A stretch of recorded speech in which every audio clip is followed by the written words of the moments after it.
the greatest show in fantasy football history, hosted by the incomparable Scott Connor and the one and only Ray GQ.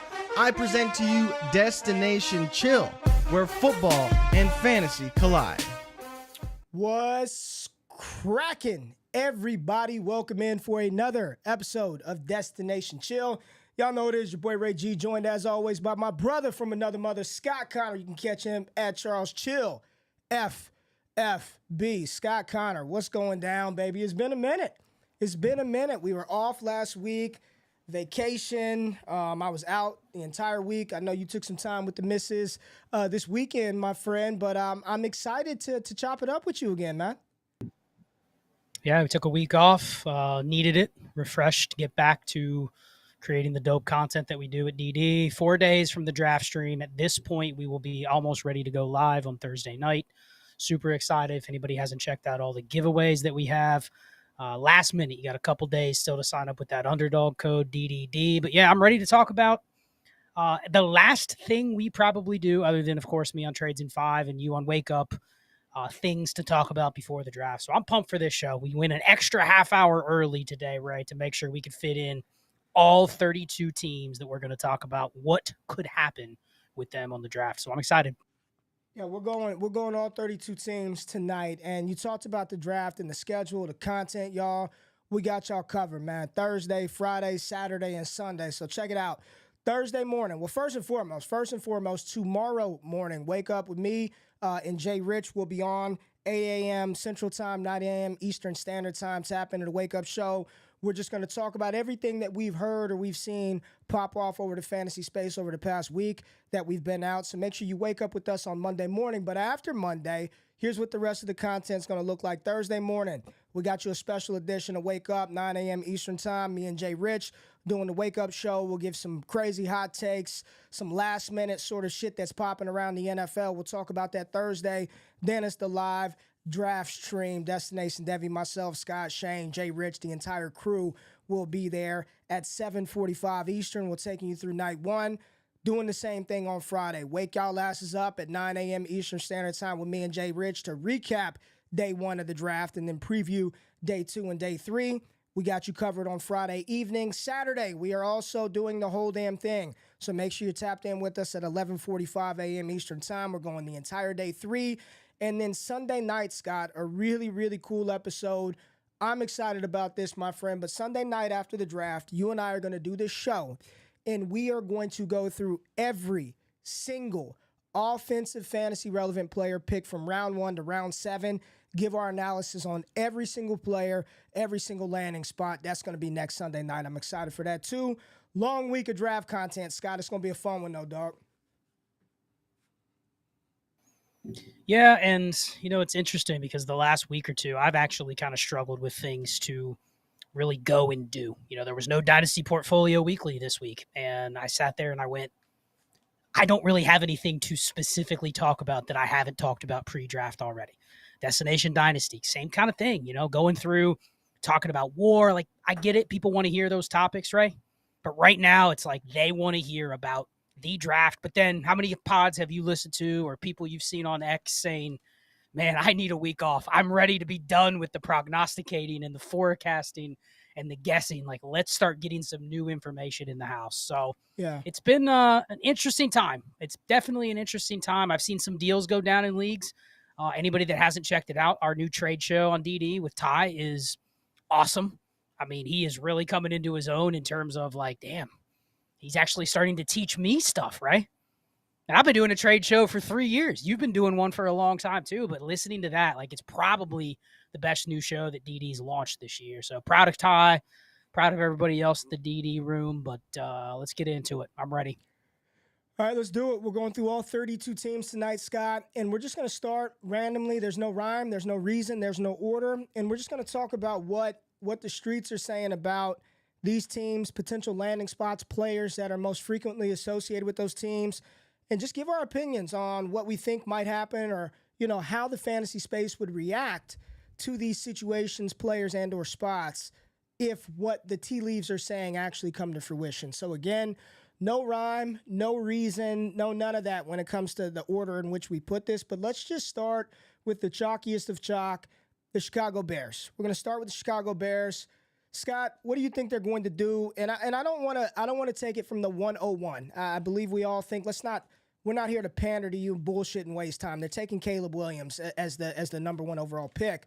But more importantly, that ninth pick, that 9th overall selection, Rome Odunze is the name that is most commonly associated with the Bears. So Scott, in your opinion, I'm asking you what your opinion is, but I'm kind of setting it up for you and telling you.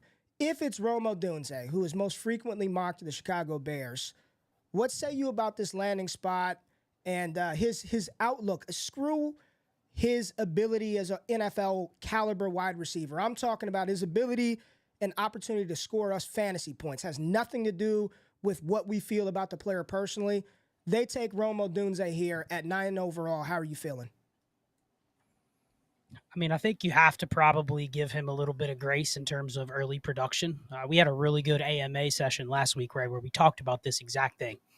And we looked at the profiles of players that are just given a pass, regardless of what happens. Meaning they can't suck. They can't be a bust. But they don't have to go out there and be exactly what they're forecasted or what their dynasty value says they should be right away. Rome Odunze now is wide receiver, I believe, 12 on Keep Trade Cut. So there's 3 rookie receivers that are in the top 12. Now, if I told you we also play the game in a 1-year window, Ray, do you expect 3 rookie receivers to finish as wide receiver 1s overall, top 12? No. In their rookie seasons? No. Okay. No. Now, we looked back, though, at the players drafted inside the top 10. Maybe you can go top 11 with somebody like Chris Olave the last couple of years. When you're drafted there, you're given the benefit of the doubt. Meaning that Rome Odunze to the Bears would scare some people off. But I think you'll also have the built-in excuse that, guess what, Ray? He played with 2 really good receivers, and he had a rookie QB. So if he only puts up 700 yards, who cares? I'm waiting for him for 2025, for 2026. Now, that's also going to cost you the 106, 105, 107 rookie pick.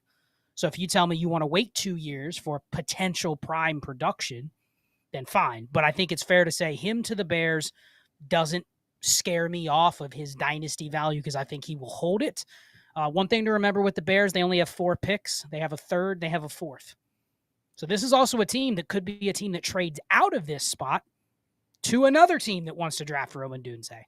So I don't think this is a guarantee they just pick a receiver if there's one of the big 3 on the board because the Bears don't have a lot of picks. They only have 4 picks. And they could get a receiver later. Maybe they want Keenan Allen, DJ Moore, and they don't need to use this pick on a wide receiver. But that's how I would see Odunze if he went. All right, Scott, let's talk about another NFC team. And again, no rhyme or reason as to why the order that these are in. We're just talking through the teams and what we're hearing and what we're seeing. So about the Philadelphia Eagles. Scott, Philadelphia Eagles, interesting spot right here. I did a mock draft today with Thor Nystrom and Pat Mayo, and I mocked Xavier Worthy, wide receiver out of Texas, to the Philadelphia Eagles. And Thor said he had texted with an agent earlier this morning who, in his final mock, he sent him to Thor, and he had Xavier Worthy going to the Philadelphia Eagles. And Thor was like, man, that was a spot that I hadn't thought about a lot of, but Philly can go a multitude of directions. They need secondary help. They need linebackers. Everybody can use an offensive lineman. Everyone can use a pass rusher. But ultimately, in today's NFL, man, who can score freaking points? And you look at what Philly did last year. They lost their Quez Watkins, their 3rd receiver. They brought in Paris Campbell. But this is the team that feels like they probably want to surround Jalen Hurts with more weapons. There's speculation around A.J. Brown. I don't know what direction the Eagles are going to go in. But you know, this is one where I don't think, my opinion about this landing spot, this team, is it wouldn't shock me if it were a wide receiver, whether that's Adnan Mitchell, Xavier Worthy, Ladd McConkey. I think this is a prime spot for a wide receiver to fall to them here in the first round. And if not, offensive line would be good for Jalen Hurts. Overall, I don't think there's anything that's going to happen in Philadelphia inside of this draft that's going to impact the main playmakers. If it's A.J. Brown and Devontae Smith as their 2 starting receivers going into 2024, barring some trade that we're hearing about but we don't know, then it's A.J. Brown and Devontae Smith that you want, along with Dallas Goedert and Saquon Barkley. Yeah, Ray, I think if they take a receiver, especially a receiver this high, that receiver gets buried, unfortunately. And statistically, I don't think it's unfair to say you should bury that receiver, meaning you'll easily spot the difference between how somebody like JSN was treated last year versus how Xavier Worthy in this spot would be treated. I do think there's probably, like, where do you think he would go in draft? Xavier Worthy, how many receivers? I know we're going to get to some other teams, but let's just assume there's 10 receivers that go in the first 2 rounds, right? And there's only 2 or 3 that get those landing spots where people go, I don't really know about that. Meaning there's a bunch of other guys that go in the late first, early second, mid second, late second, where people actually like their spot to produce early. Is Xavier Worthy a guy that drops to wide receiver 8, 9, 10 in drafts? Mid-second round of rookie drafts? Because you'll see some running backs jump up. You'll see some other receivers that had lower capital jump up. But I just think the community would fade this spot. Do you have a reason to say they shouldn't fade this spot? It's going to be tough sledding in terms of early production. Yeah, I think it would be tough. I think this would be one because not only would you get X-Worthy to a situation where there were already 2 dominant receivers, there will be some running backs that hit some favorable spots and some other receivers who we may not talk about early in round 1 who would be preferred based on opportunity and situation. It feels like it would be a great team fit for Philadelphia, but I'm with you fantasy-wise. I think people would have a hard time reconciling with this landing spot for the Philadelphia Eagles. So let's just stay inside the NFC East and talk about the Dallas Cowboys here. Dallas Cowboys pick 24th in this draft, and they also have a second-round pick. No third, I believe, for the Dallas Cowboys. But here at 24, Scott, being down here in Dallas, you know this is the squad that I root for. The objective fan in me wants offensive line in the worst way. Yet I've seen everything mocked to Dallas, from a running back in round 1 to Brian Thomas Jr. to Xavier Worthy. Hell, I've seen just about every position mocked to the Dallas Cowboys. But from a fantasy perspective, what you see most commonly for the Dallas Cowboys is Jonathan Brooks or Trey Benson in the second round to the Dallas Cowboys. So let's just assume that in round 1, Dallas goes offensive line or they address another position of need. And in the second round, they do select a running back, whether that's Benson or Jonathan Brooks or Blake Corum. Let's just put one of those guys in Dallas. At that point, Scott, how do you feel the fantasy community is, should, or will value that running back that lands on Dallas?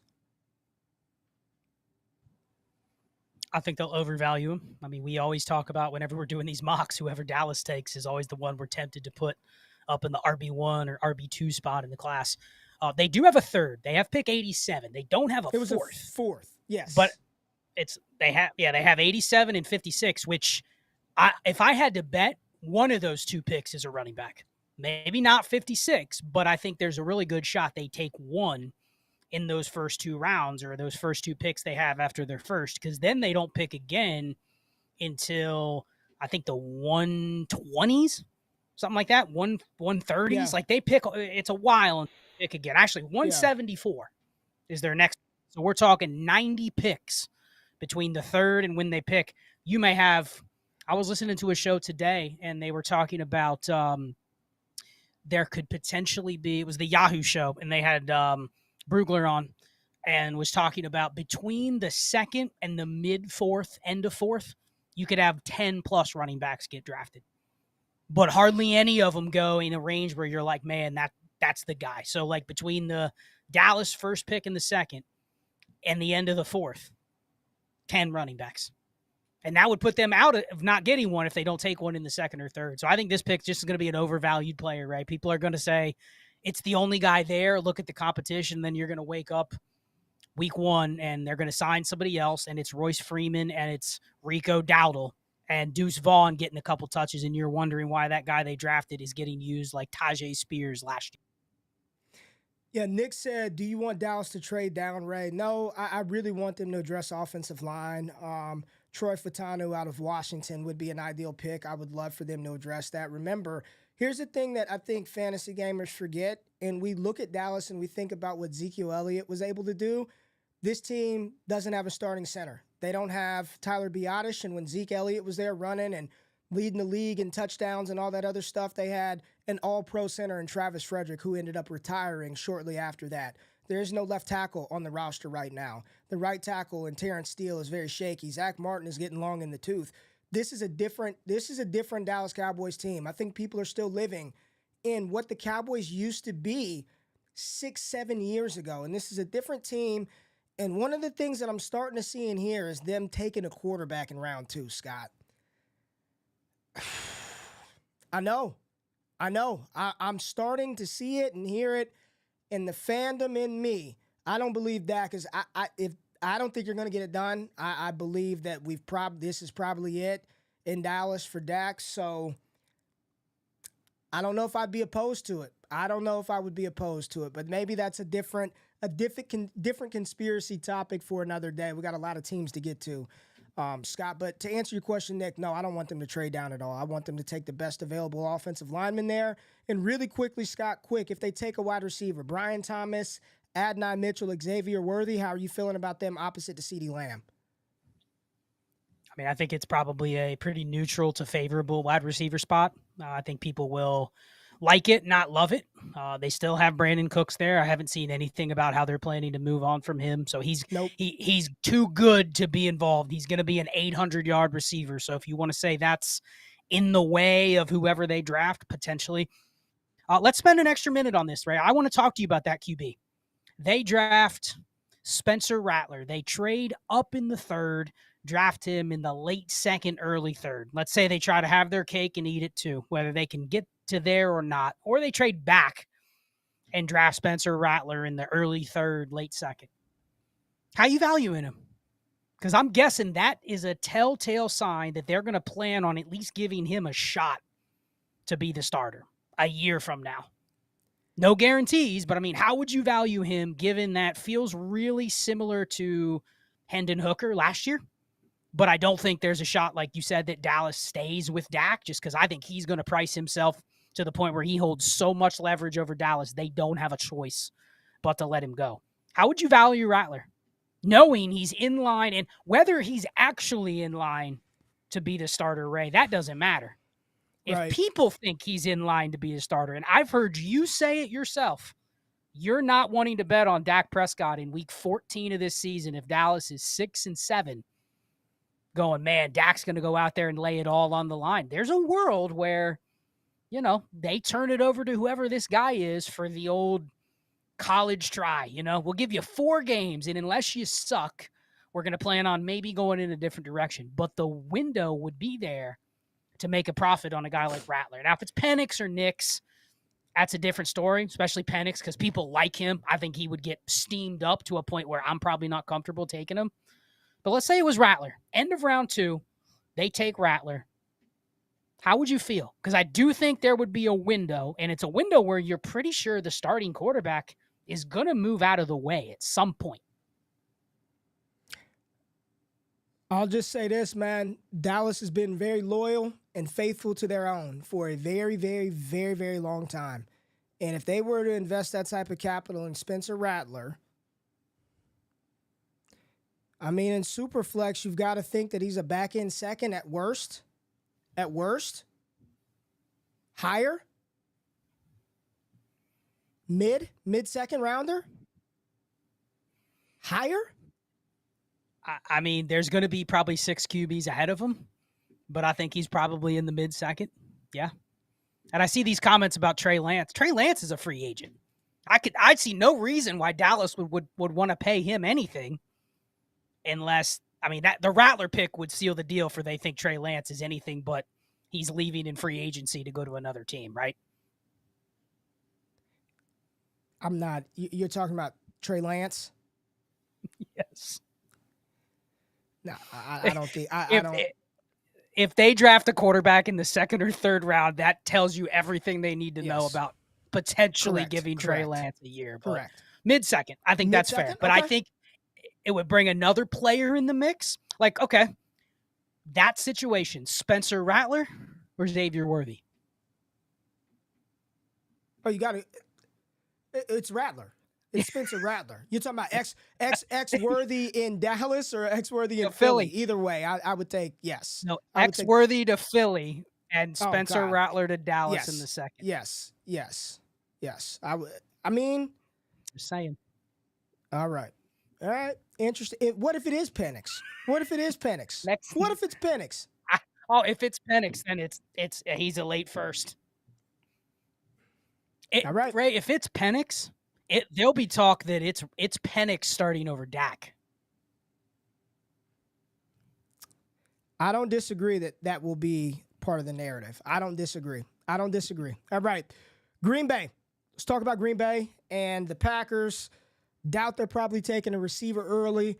Just did the mock with Thor and Pat today, and Thor had them drafting a cornerback here to Green Bay. So I haven't seen a lot of smoke about running back, receivers. It seems like they're pretty solid tight ends. They got 2 young ones last year. They just signed Josh Jacobs. They brought back A.J. Dillon. Can you foresee any offensive skill position player going into Green Bay early? You think wide receiver still in the cards for him? I wouldn't say early, but given this class, I think there's a very good bet that every team does take. I mean, Green Bay's got a bunch of high picks. I think they have 5 top 100 picks. But, Ray, they have 2 picks in the 3rd, and then they have another pick in the 4th. What happens if they take one of these random receivers? They take Tez Walker. Maybe he's kind of a hedge on what they think they already have in someone like Christian Watson. Right. Let's just say they not an early receiver, but let's say they take a 3rd or 4th round receiver that you kind of like. How do you feel? They already have like 5 good receivers there. None of them feel good. Except for Watson that had capital. Is that a player you're just probably not interested in? Yeah. And the way, at least, I'm very curious to see what the Green Bay Packers offense looks like this year, because I know last year Jordan Love just kind of sprayed the ball around all over the field, hit whoever was open, but normally you develop a rapport with somebody. And I'm very curious to see who that rapport is going to be. Christian Watson, Romeo Doubs, is it Jaden Reed, is it Dontavian Wicks? I'm very curious to figure out and try to isolate who that number 1 target earner for Jordan Love and the Packers will be. Trinity score will help us identify that in 24. But ultimately, things that change the landscape and the fantasy fabric of this team, I don't think there's a lot that's going to impact Green Bay's fantasy players that comes out of this draft, at least pulling away from them. Yes, of course, if they draft offensive line, it helps Jordan Love, it helps Josh Jacobs. But I don't see a ton coming in to pull away from the skill position players that are already on the Green Bay Packers. Unlike that of the next team that we're going to discuss, Scott, the New England Patriots. Let's talk about the Pats and everything that we think they are going to do, and maybe some things that maybe we haven't talked about with New England that they may potentially do come draft day. Now, I have been on the side of I wasn't buying into the fact that they were 1,000% going to take a quarterback at 3, especially when everybody says the best player available is Marvin Harrison Jr. They're probably not a year away from competing. Talk with Thor today. I think the 25 class is a lot better than people are giving it credit for at the quarterback position with Carson Beck, Nussmeier. You still have Quinn Ewers, Shedeur Sanders. We'll talk about that much later in the process. But New England, they're probably taking a quarterback early. Could be Marvin Harrison Jr. But when you're just looking at the Patriots team, even if it's Drake May or Jaden Daniels, Scott, you're talking about a receiving core where their best option is Kendrick Bourne, Pop Douglas. Hunter Henry is your tight end. Antonio Gibson and Ramondre Stevenson is your running back. So coming out of the draft, are we going to feel better or worse about the skill position players that we have in New England? What's your take on it, man? Yeah, I mean, even the guy they hired at offensive coordinator isn't somebody that has a track record where you even really know what it's going to look like. So I think they probably end up with multiple skill players. I'm more curious. Let's say they do take a quarterback, and then let's say they add, because they don't have any extra picks. I think they have like an extra 6th, and they have no 7th or something like that. But they don't have like 3 picks inside the top 100 that are extra like some of these other teams. But let's say they take the majority of, let's say they use 3 of their top 4 picks on offensive skill players. Maybe they take a running back, maybe they take a receiver, maybe they take a quarterback, some combination of those. I think we're going to have some sort of conviction after the draft on the Patriots. What do we think their offense is going to look like? Because it's not going to look like what it did in the past, but that doesn't mean it's going to be good either. You know what I mean? Like, it's not going to be one where you go, oh, man, the offenses were awful the last 2 years. They're going to suck. You got to think they're going to do things a little differently. But I think we're going to have some conviction one way or the other. It can't just be, fade the QB because they don't have any weapons. Fade the weapons because they don't have a QB. Like, I think we're going to have some conviction because I do think they're going to take a couple skill players that we're going to have opinions on when we see them. All right, let's keep it moving. Let's keep this thing moving, Scott, and let's talk about the Miami Dolphins. Let's talk about the Dolphins. I believe they picked 21 in the draft. Tua still working on a long-term deal, I guess, with Tua. You got Tyreek Hill. You got Jalen Waddle. They brought back Raheem Mostert. You got Achane. They brought in Jonnu Smith. Leaving the draft, how are we feeling about the Miami Dolphins? First-round picks, most frequented offensive line. Jackson Powers-Johnson out of Oregon. See defensive help. It's going to be a different team. This team is going to look a lot different. They're two pass-rushing superstars, Bradley Chubb and Jalen Phillips. Both suffered significant injuries at the end of last season. They've lost secondary help. This is going to look like a different Miami team. Probably having to score a lot of points and defense not doing a lot to stop folks. So leaving the draft, and we don't have to spend a ton of time here if you haven't heard or thought about or seen these rookies going to Miami that are going to be fantasy impact players. But how are we going to be feeling about Miami walking out of this draft? Well, I have two questions for you. Let's say they draft another running back, because I think it's very possible. That's always been a system where they have a bunch of backs. So let's say they draft, maybe not, everyone's like, oh man, if they took Jalen Wright, I wouldn't know how to feel about that. Let's not even assume they go that high. But let's just say they take another running back, right? Let's say they take a Will Shipley or something like that in the fourth. How would you feel about that guy? Like, you can't ignore the system, but you also have to acknowledge that that's going to be tough to crack what they already have. But, like, you still would want a piece of that backfield, right? Same with their receivers. You know the Trinity date on their receivers last year. Let's say they snag a prototypical slot receiver. They take a slot receiver in the third round. Or they try to replace an outside receiver. Say they take like a Brendan Rice in the fourth. They take a running back, Will Shipley. They take a receiver, Brendan Rice. Would you have any interest in either of those two guys? The answer to your question is absolutely. Absolutely. Absolutely. Would the community like them, though? I don't think the community would love it. Probably not, but here's the thing. Miami was one of the top few teams in the NFL with one of their primary base formations being 21 personnel, which is 2 running backs, 1 tight end, and 2 wide receivers on the field. 42% of their offensive snaps last year came out of that offensive package, which lets me know that they're going to have multiple running backs on the field. Now, sometimes that could be a fullback, but you're talking about an offense that consistently deploys multiple running back options on over 40% of their offensive snaps, a team that wants to play fast, and a team that boasts 2 running backs that have not been a model of health and consistency. So you're absolutely right. If they draft any running back, it can be Isaiah Davis in the 6th round. I'm interested. I'm looking like if that coach and that team found it a need to prioritize that guy or to draft this player and they make the 53, it ain't just going to be any running back on a 53, Scott, as you so often preach. It's going to be, I want one of those running backs from that system that's on a 53. So absolutely, I would be in on a Miami running back. Honestly, despite the capital, but you give him 4th round capital, player like Will Shipley, hell yeah, man. Hell yeah.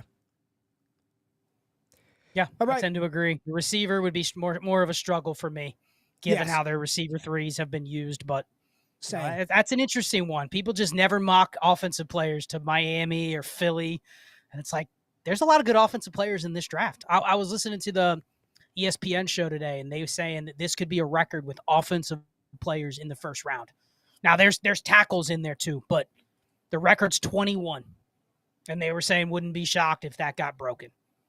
And that's going to be a lot of receivers. You know, that's going to be a lot. It's a tight end, a lot of receivers, maybe not a running back, but interesting. All right, let's move on to Pittsburgh. And I'm going to change the framework of the question that I'm going to ask you, Scott. I don't believe that they're drafting an offensive skill position, me personally, in the 1st round. How are we just feeling in general about the Steelers heading into 2024? All the moves that they made offensively, bringing in Arthur Smith, you know, it seems like they're committed to this ground game, rolling with Russell Wilson, bringing in. Just how are we feeling about Pittsburgh and coming out of the draft? Do you think there's anything that's going to happen, really shake it up? I think for a part of the time we thought about a quarterback maybe being a mid-round shot. Maybe that's still the case, but it seems less likely with the trade and the acquisition of Justin Fields. But wide receiver, tight end, running back. You see any of that happening for Pittsburgh? Wouldn't be shocked if they drafted a tight end, which would not excite anybody. But I wouldn't be shocked if they take another tight end.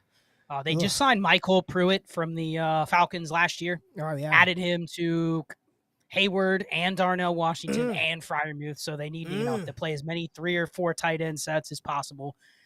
I'm curious if they take a receiver. You have the Pittsburgh narrative of every receiver they draft hits gold. Yet you also have an Arthur Smith offense, and he really is kind of recreating his Atlanta offenses here in Pittsburgh, which was not good for the wide receiver 2. Awful. So I'm going to be curious to how that contradicts the Steelers draft. You know the narrative. The Steelers draft a receiver, right? They know what they're doing. But yet it's an Arthur Smith receiver, so I tend to think that guy's probably going to be a little overvalued. Yeah, and Arthur Smith last year, his top 2 offensive packages, 12 personnel and 21 personnel, only yielded 2 wide receivers on the field at a time, 39 and 23% respectively. They only ran 11 personnel 17% of the time. And wide receiver 1, Drake London, you would think that, a majority of his route share and the participation would come out of that. It did not. Only 16% of Drake London's routes, which is absolutely asinine to me, came out of 11 personnel. He was best by Kadero Hodges, 22%, Mac Hollins is 22%, and Van Jefferson, 24% out of that personnel package. Just egregious use of the wide receivers in Atlanta. Let's move on and talk about a fun team and an interesting team that I think can actually go offensive skill position player in the draft.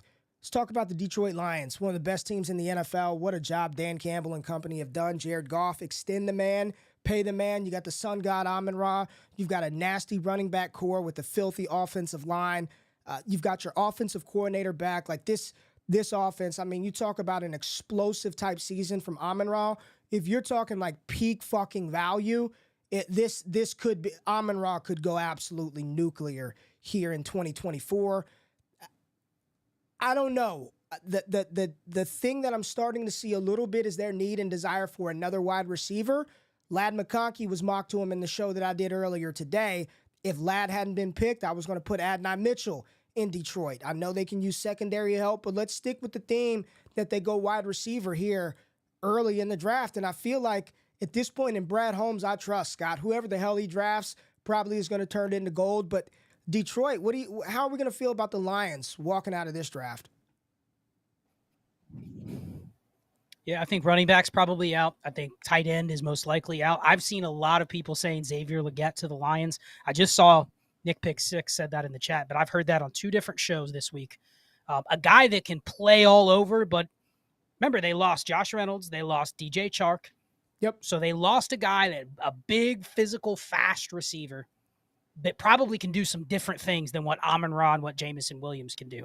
I'm curious, and this is, I think, a reason why I've been kind of anti-Jameson Williams, because, if they draft another receiver, let's say they take Xavier Legette sometime in the top 2 rounds. I don't know if they go round 1. Nick said round 1. That's a little aggressive. If he goes round 1, I think it changes the equation. But let's say they draft a receiver. Maybe they move up in round 2, take Legette. Legette versus JMO.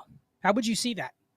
I think you almost have to go with the fresh blood, wouldn't you? Absolutely. Just have to go with the guy they've clearly drafted for a role, which is, JMO's still like wide receiver 42 out there. And I know. There is still a hive of people that believe he just needs another year. He needs more games. But, man, this would be a tough I think it would be tough sledding for the rookie and for him.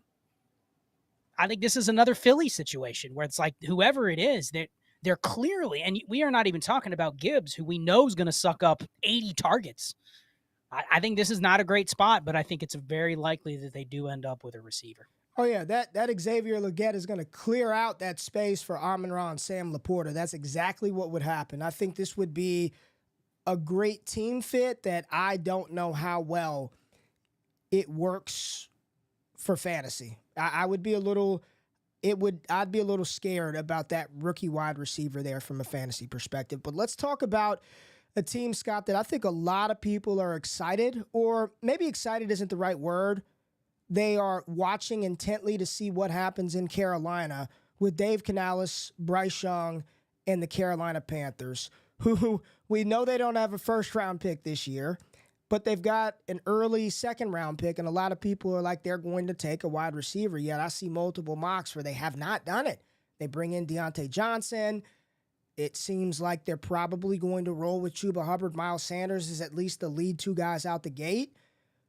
They still need a tight end. I mean, you're going to have some conviction somewhere in Carolina, because here's the thing. They're not drafting two rookie wide receivers and inserting them as the starting wideouts along with Deontay Johnson. They have DJ Chark.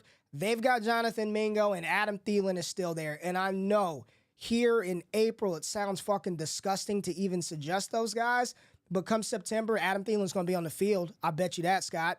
If DJ Chark is healthy, he's going to be on the field, Scott. So how are you feeling about Bryce, Carolina, the Panthers walking out of the draft this week?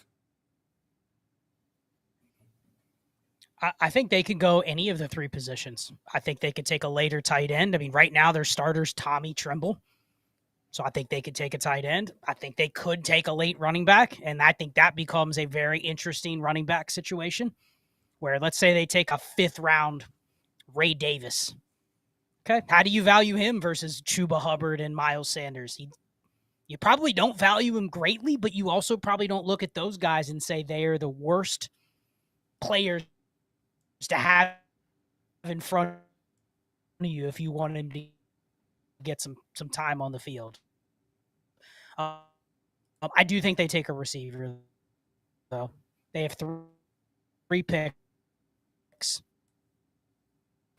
between 30. I think we lost Scott. He was getting a little choppy, so we lost Connor, but I'm still here. We lost Connor. Was he chopping up for y'all? He was chopping up for me. We lost Connor, but he's coming back in. Hold on one second. Let's get him back in there. What up, Scott? What was the last thing you heard me say? I don't know what happened. We heard most of it. You just cut out at the very end. You said they could easily draft a running back or, a late round Ray Davis, which would make it interesting. But we heard everything up to that point. No, I was just saying they have 3 picks between 33 and 65. I bet you there's a really good chance that a BPA at one of those picks is a receiver. So how would we value that receiver? We have to remember, this was an awful offense last year. Awful. If I told you the Panthers would finish inside the top 20 offenses next year, Ray, would you call that a victory? Oh, hell yeah. I'd be like, wow, absolutely. Okay. So then you add a rookie receiver and, Deontay's going to get targets. Thielen's going to play. They're still going to play Jonathan Mingo. Whether we think he's good or not, he's still going to get an opportunity. So to say they draft Jalen Polk at pick 65, how would you feel? It would feel like you're taking him, but with a lot of reservations because nothing about the situation is positive, and it's not like they don't have any guys that they're going to play. So I think it'll be very lukewarm. I'm with you on that. I'm with you. Let's stay inside the NFC South and talk about the new look Atlanta Falcons, who have Kirk Cousins, Raheem Morris, Zach Robinson, Drake London, Kyle Pitts, Bijan Robinson, Tyler Algier, offensive line, defense. I'll say this and make it quick. I don't think there's going to be any first-round fantasy noisemaker. I know a lot of people are like, oh, they could take Rome Odunze at 8. I don't think they're going to do that. They bring in Darnell Mooney. The receiver class is deep. I definitely think a wide receiver in the second round is in play. They probably need somebody else to complement Drake London and be an ancillary number 2 option to him. But I don't think they're going to draft anybody from a fantasy perspective early enough that justifies really spending a ton of time talking about Atlanta. How am I going to feel about them walking out of the draft? I'll say this.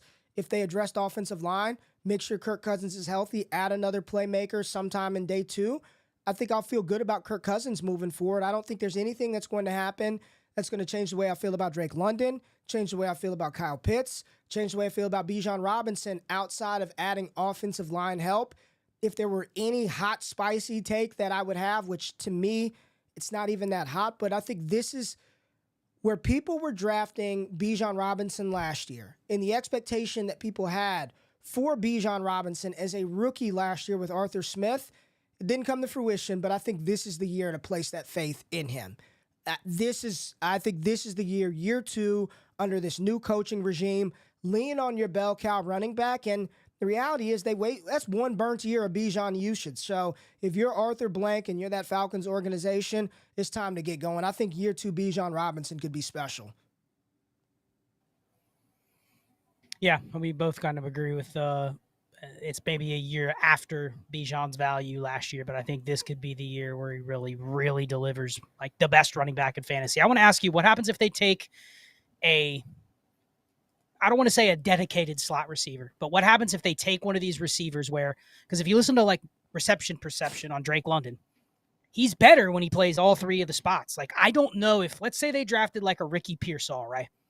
Or a Ladd McConkey, where you were like, okay, that guy's probably going to play more slot than Drake London. Does it worry you at all, Drake London, if they take a slot receiver? Does it affect him at all? Or do you think it doesn't really matter? They just shift around what he does best and everybody else finds their spot. Listen, all I can do is take information that has been presented to us in the past. And if you go look at the Rams' offensive situation and what they ran, and I know that was Sean McVay, but Zach Robinson was in the building. He was the passing game coordinator for the Rams. X, Z, slot, Y, it's all interchangeable in that offense. They do so much pre-snap motion. They move and interchange their wide receivers so much in the way that they line up from a personnel standpoint. London is going to be fine. The best receiver.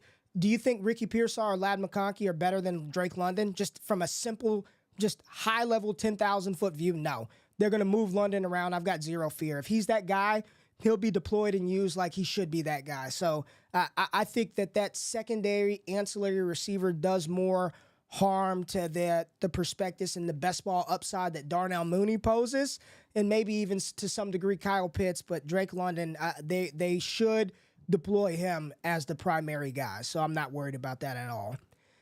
Team that I do. Yeah, that's what I was going to say. I was going to just ask about, if they draft like a McConkey or somebody that you're like, man, I'm kind of on board with that second receiver in that system, does it change at all on Kyle Pitts? With the people out there expecting a 20+% target share for Kyle Pitts, tight end 2 in Dynasty. Does it change your analysis on him at all if they take a receiver with appreciable capital, somebody like Ladd or Pearsall? If it were anybody other than Kirk Cousins playing quarterback, maybe. But not with Kirk Cousins, man. Not with Kirk. He's already demonstrated and shown an ability to support 3 options, and he's done it multiple times in his career. So I think I'd be fine still. Cool. All right. This team, I think there is a little more conversation here. And Mayo asked me today, why have we not talked about a quarterback to this team or this team trading up for a quarterback in the draft? I don't think it's going to happen. But Scott, the Seattle Seahawks, let's talk about them. Let's talk about the Seattle Seahawks. They've got Geno Smith. They bring in Sam Howell. They've got the receiving core together. Interior offensive line, I'm just letting you know that's an area of weakness. They probably can stand to upgrade the interior portion of their offensive line. And you see Mike McDonald coming over from Baltimore already talking about shaping and rechanging the fabric and who this Legion of Boom Seattle Seahawks team identity has been in the past. So quickly with Seattle, do you think there's anything that's going to happen this week that really impacts or changes how we view Kenneth Walker, the wide receivers, or Geno Smith in particular? Honestly, this is probably the team that, other than drafting a day 2 tight end or a day 3 tight end, I've kind of penciled as they're going to go into the season with what they have. I don't know if you saw the report from last week, and there's been multiples about how Sam Howell is such an alpha personality. That is why Washington had to trade him away. And that, like, he's the dog in the Seattle quarterback room. I know we're kind of getting into narrative here, but there's some interesting stuff coming out on Sam Howell to where if they took a quarterback, I think that would be interesting. I mean, I get it. You have the Penix connection and whatnot, but it doesn't seem like that's their plan for this year. But if they did, if it's anybody with capital, I would not have a clue what to do. Because why did you give up a 4th rounder for Sam Howell? Yeah. Or a swap of picks, 5th and 6th, 4th and 3rd, whatever it was? Why do that if you're going to then draft a quarterback in the 2nd round when you could have moved on from Geno Smith and you didn't? So I just don't think there's a lot of movement here. If they take one, it would be surprising. All right, let's keep it pushing, Scott. So we talked about the Seattle Seahawks. Let's go to another team that there's been a lot of news and rumors in the media about them potentially fading a fantasy-relevant player. The Buffalo Bills, Scott, the Buffalo Bills. And this was a team early on I said I wasn't sold that they were going to take a wide receiver either. Hence the reason I have been all in on Dalton Kincaid for a while. And I'm not comparing him to Travis Kelce, but it definitely seems like, at least today, and what Bean has been saying, is that they're good with Kincaid. Did you see the report or the supposed text message that Josh Allen sent? You know, the GM or whomever it was, like 2 words, Dalton Kincaid. That's who they wanted. And it makes sense. The way that Josh Allen plays, I mean, he is a bit reckless at times. I mean, he is, but that's what makes him great, right? That's what his off-script ability is what makes him great. He can make throws that nobody else in the NFL can. But having the security blanket like Dalton Kincaid, who, I mean, he's not really a tight end and he ain't a receiver. He's just kind of in between. It's just a mismatch problem. And I also think that he's a sneaky candidate with tight end 1 upside here in 2024. What do you think the Bills do? Are they going to take a wide receiver? How would we feel about that receiver? And what do you think they ultimately do come draft day? They have a lot of holes on defense. The second half of last year, after Joe Brady took over, they were one of the lowest neutral pass rate teams. So I think the opposite of what they're going to do is what fantasy gamers want them to do. I mean, we want them to trade up and get Malik Neighbors and then just feed them the pass game 65% of the time. But everything they're telling you is they're going to play the opposite. We had a long conversation the other night on the AMA. It's very possible this team, Buffalo, and another team we haven't talked about yet, their plan is just going to be the Green Bay or Kansas City model at receiver. Give me a bunch of dudes, and we're paying the quarterback, and go out there and create something out of all these receivers. I think they take a running back. They have pick 60. They have pick 128. I think this team could take a running back. If they're going to play like they did last year, it can't just be James Cook. It's got to be somebody else, which I don't think would be bad for James Cook, but they got to have another running back. But what if they take a running back in round 2 and then a couple receivers in the second part of the draft? You got to take those receivers seriously, right? Given what they have on their roster right now. But do you really want to reach into the middle of the second for that 4th round Luke McCaffrey just because he goes to Buffalo? Well, but that's where people are going to be taking him. Well, you just said something, Scott, and we've been talking about this in our community for years now. The threshold receiver. Do you think, just conspiracy theorize with me for a bit, do you think the NFL is starting to pick on to something that Tom Brady did for years, something that Green Bay was able to execute successfully last year, that you might, with the right type of quarterback, if I'm paying you to be the guy, to be that truck, not a trailer, Patrick Mahomes is doing it. You know, he's doing it with not high investment and capital in these wide receivers. Do you think that more teams are probably thinking about maybe taking that approach, not necessarily fading the elite guys in the draft, but man, I'm not giving you a 1st-round pick for T. Higgins. Screw that. Like I'm not giving you a 1st-round pick for T. Higgins. Like I can find T. Higgins level production either in the draft, in the 2nd round, the 3rd. Do you think this is something that teams are going to start to deploy and do more often? I do. I think it helps when you have a tight end that you can do different things with. So maybe if they really think Kincaid is that guy, he can play 85% of the snaps. He can be their leading target getter. And it's not a detriment. It's not like we're just feeding the tight end because we don't have anybody else. He truly is like one of the weapons in the league. I think it also comes down to there's a big bust rate with a lot of these receivers. Yahoo just did a piece on wide receiver bust rates. And you go back, even recently, even in the first 2 rounds, there's a lot of busts. So, I mean, if you can draft a guy like Marvin Harrison, Ray, like you're not going to go, okay, well, we're going to take the approach of just let the quarterback throw to a bunch of random guys. But I also don't think Buffalo is not going to go out of their way to say we have to get Brian Thomas.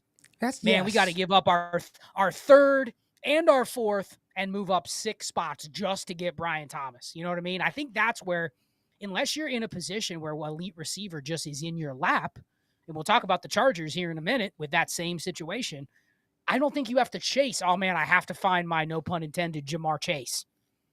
If it's not right in my lap, then I'm not Right. going to go and overpay to try to turn Brandon Ayuk into that. Because he's probably not that. He's probably a tier below those guys. So giving up their first plus to pay Brandon Ayuk $28 million a year, that goes against everything they've done for the last year.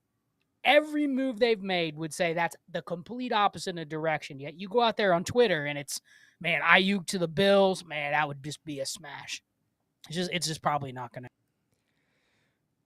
to. Man, it's you know, I see the chat. A.D. Mitchell, Brian Robinson. I mean, not Brian Robinson, Brian Thomas. I believe that what they were able to do last year when Joe Brady took over, I think they're going to do the same type of thing. I think they're going to lean on James Cook and really try to feature Dalton Kincaid. Do I believe that they do draft? I think they will draft receiver. I'm not sold that they're doing it, you know what I mean, right here at pick 28 in the first round. So I think we're on board with that one with Buffalo. Here's a team we're about to talk about right now that I honestly have no clue outside of offensive line help and defense, but the New Orleans Saints. Scott, let's talk about the Saints and how we're going to feel about this team walking out of the draft. And just for a reminder, Alvin Kamara is still there. Michael Thomas not there. Chris Olave. They've got Rashid Shaheed, A.T. Perry. Tight ends, Juwan Johnson to be there at tight end. Quarterback, Derek Carr. Is there a lot to talk about offensively that we've seen or heard about New Orleans doing? I have no damn idea, honestly. None. I think you're on mute, Scott. I think you're on mute. Oh, my bad. Rookie mistake. They only have 2 picks inside the top 50. So they have 14 and they have 45. And it seems like everybody that I see mocks them an offensive lineman because they just had, I think it was Ramczyk that has a health condition or whatnot. So, I mean, they desperately need a tackle. They just traded away the other tackle they drafted, Penning, traded him away. So, I mean, I think they probably take an offensive lineman. That's what all the mocks have them doing.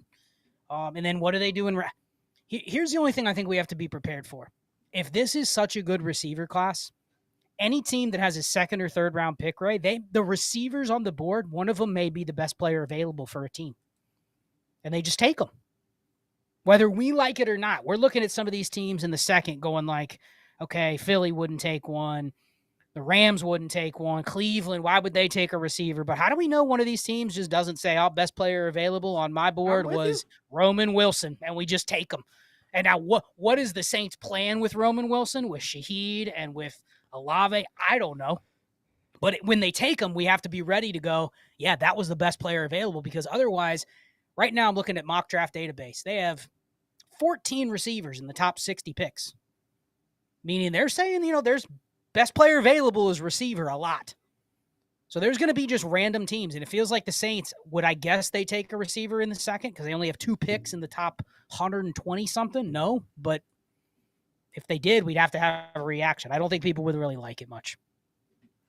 All right, Scott, let's go to the next team up on the board. We have the Denver Broncos, who picked 12th overall.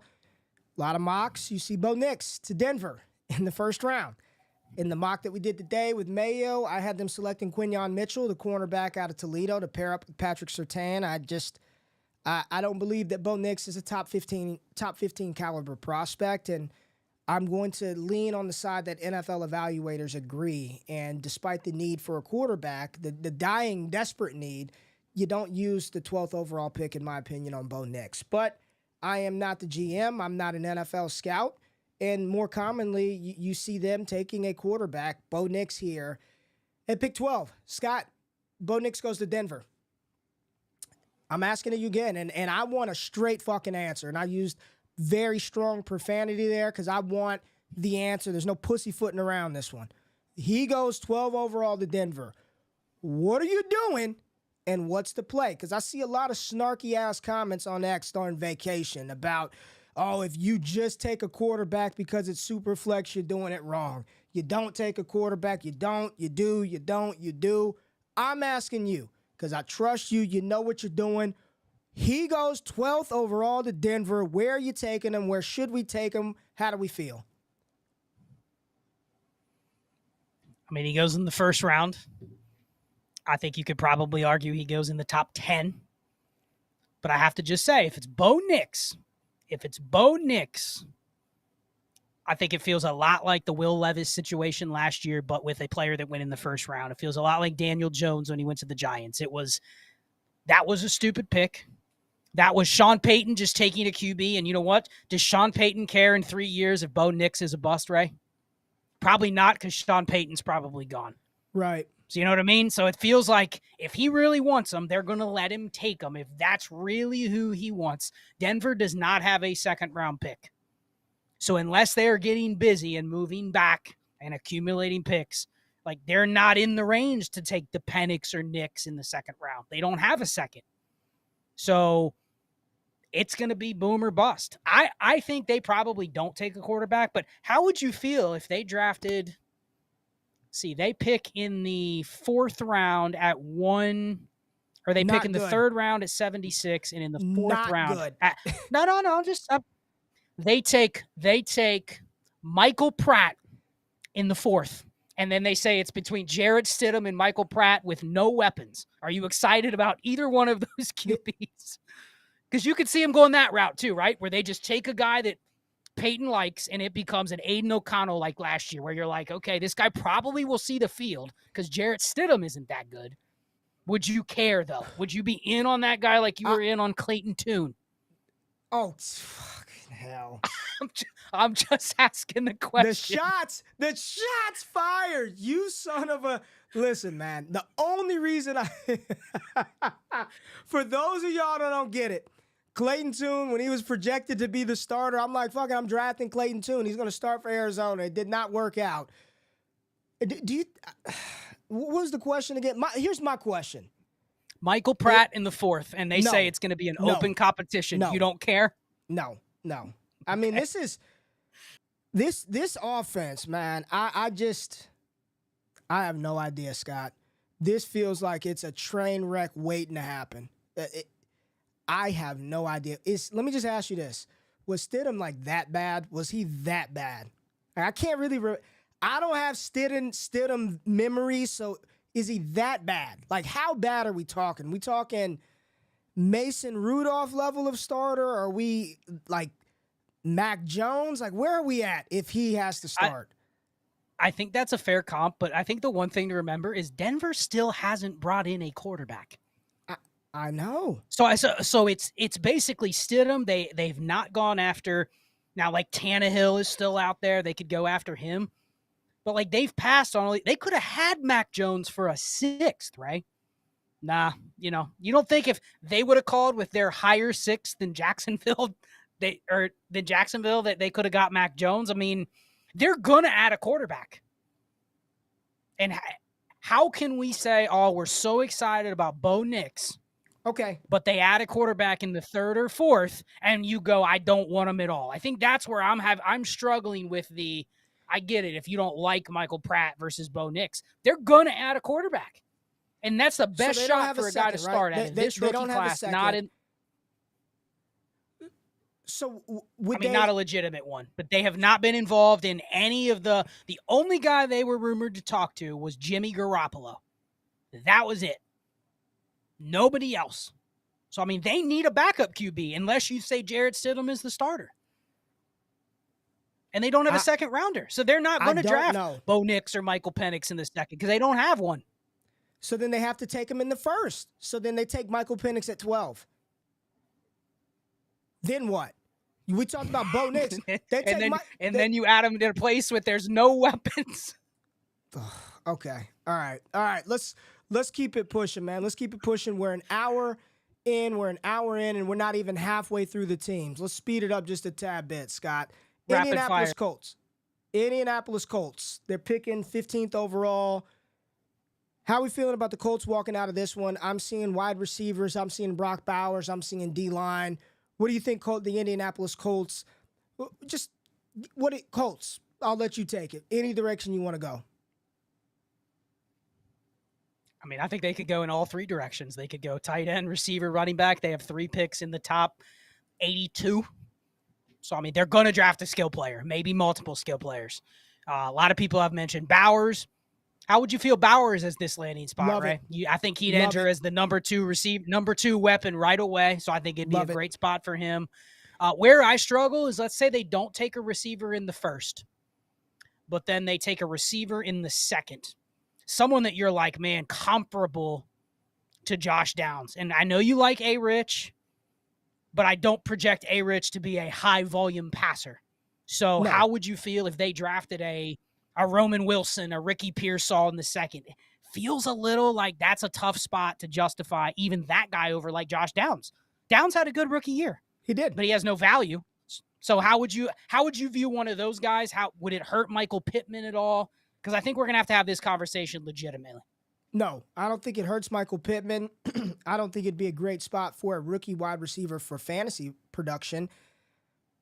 If I had to roster that receiver, the format would be best ball. Like, it would be a format in which I never have to worry about when to start him. I'm with you. I don't anticipate Anthony Richardson being the type of guy that throws the ball 40 times a game.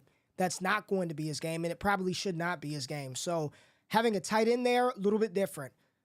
What they do and how they operate, it's a very, from a personnel package standpoint, it would be very friendly for a dynamic playmaker like Brock Bowers. And some people think he is the only can't miss player in this draft, that there is no bust potential with him whatsoever. And to be quite honest with you, because Indianapolis, and here's where the real football comes into the fantasy, because their base formation is 11 personnel and they run majority of their stuff out of shotgun, this just bodes even better for a player like Brock Bowers, who that one tight end that's on the field is normally not in line. They're either off the line or they're flexed outside to put them in a position where they've got one-on-one coverage isolated against either a smaller cornerback or an inferior linebacker. In this scheme, Brock Bowers would absolutely thrive in Shane Steichen's offense. Dallas Goedert put up a good season. He's the epitome of catch and fall. So you put somebody that's dynamic after the catch, the intermediate concepts in which they run and deploy their offensive sets out of that formation, this could be a very, very fruitful spot for Bowers right out the gate.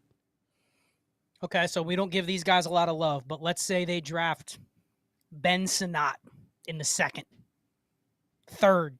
But let's just say, let's go second, because I think that changes the conversation. But let's say they take a tight end that's not Brock Bowers.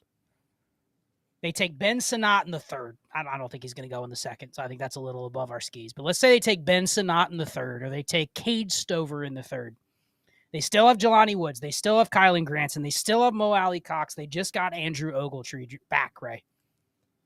With what you just said, that contradicts the fact that if it's not Brock Bowers, do you want a tight end if they draft a Ben Sinnott or a Cade Stover or Jatavian Sanders for the same logic? Or is that low enough down the totem pole that one of those guys just becomes another one of the 3 or 4 that they're rotating? Sure, I'll want one once they've identified and they've told us which one it is, but I wouldn't know who the hell it would be. Is it going to be Mo Alley Cox? Is it going to be Granson? Is it going to be the rookie? Just because you got the capital doesn't mean you're good enough to hold the spot. So right off the rip, I would say little interest, but if the Trinity pattern started to solidify and clear itself up, then I would isolate down on one of those pass catchers from that position. So let's stay inside the AFC South for the final one before we go to a quick break, and then we'll round out. And for those of y'all who have just jumped in, first and foremost, my wife was in here. She said, hit the damn like button. Over 260 of y'all on YouTube, 67 likes. Hit that like button. We have not talked about the Vikings. We haven't talked about the Chargers, the Bengals, the Rams, the Chiefs. Got a lot to get to. So let's round out with the Jacksonville Jaguars. Scott, what do you think they're going to do? What are we hearing about their draft day needs, priorities? We know they've lost Calvin Ridley. They get Christian Kirk back.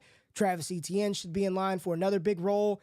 I've been drafting quite a bit of Tank Bigsby, an underdog. I've maxed out the the big board over there. I've drafted a lot of Tank Bigsby in round 20 just as insurance. That's what you got to do to kind of diversify those rosters. But what do you think they do? They've got a dominant tight end. They can always use help to upgrade their offensive line. Do you think they're going to add anybody that's going to significantly impact how we feel about the Jags for fantasy? No, I think they probably don't go with a receiver. I've seen some mocks with receivers. I think they probably go O-line in the first round. They do have pick 48. Again, that could be best player available, could be a receiver. They have 3 picks, 96, 114, and 116. And you know that their coach, Doug Peterson, has talked about wanting multiple running backs. So I do think this is a team that adds a running back.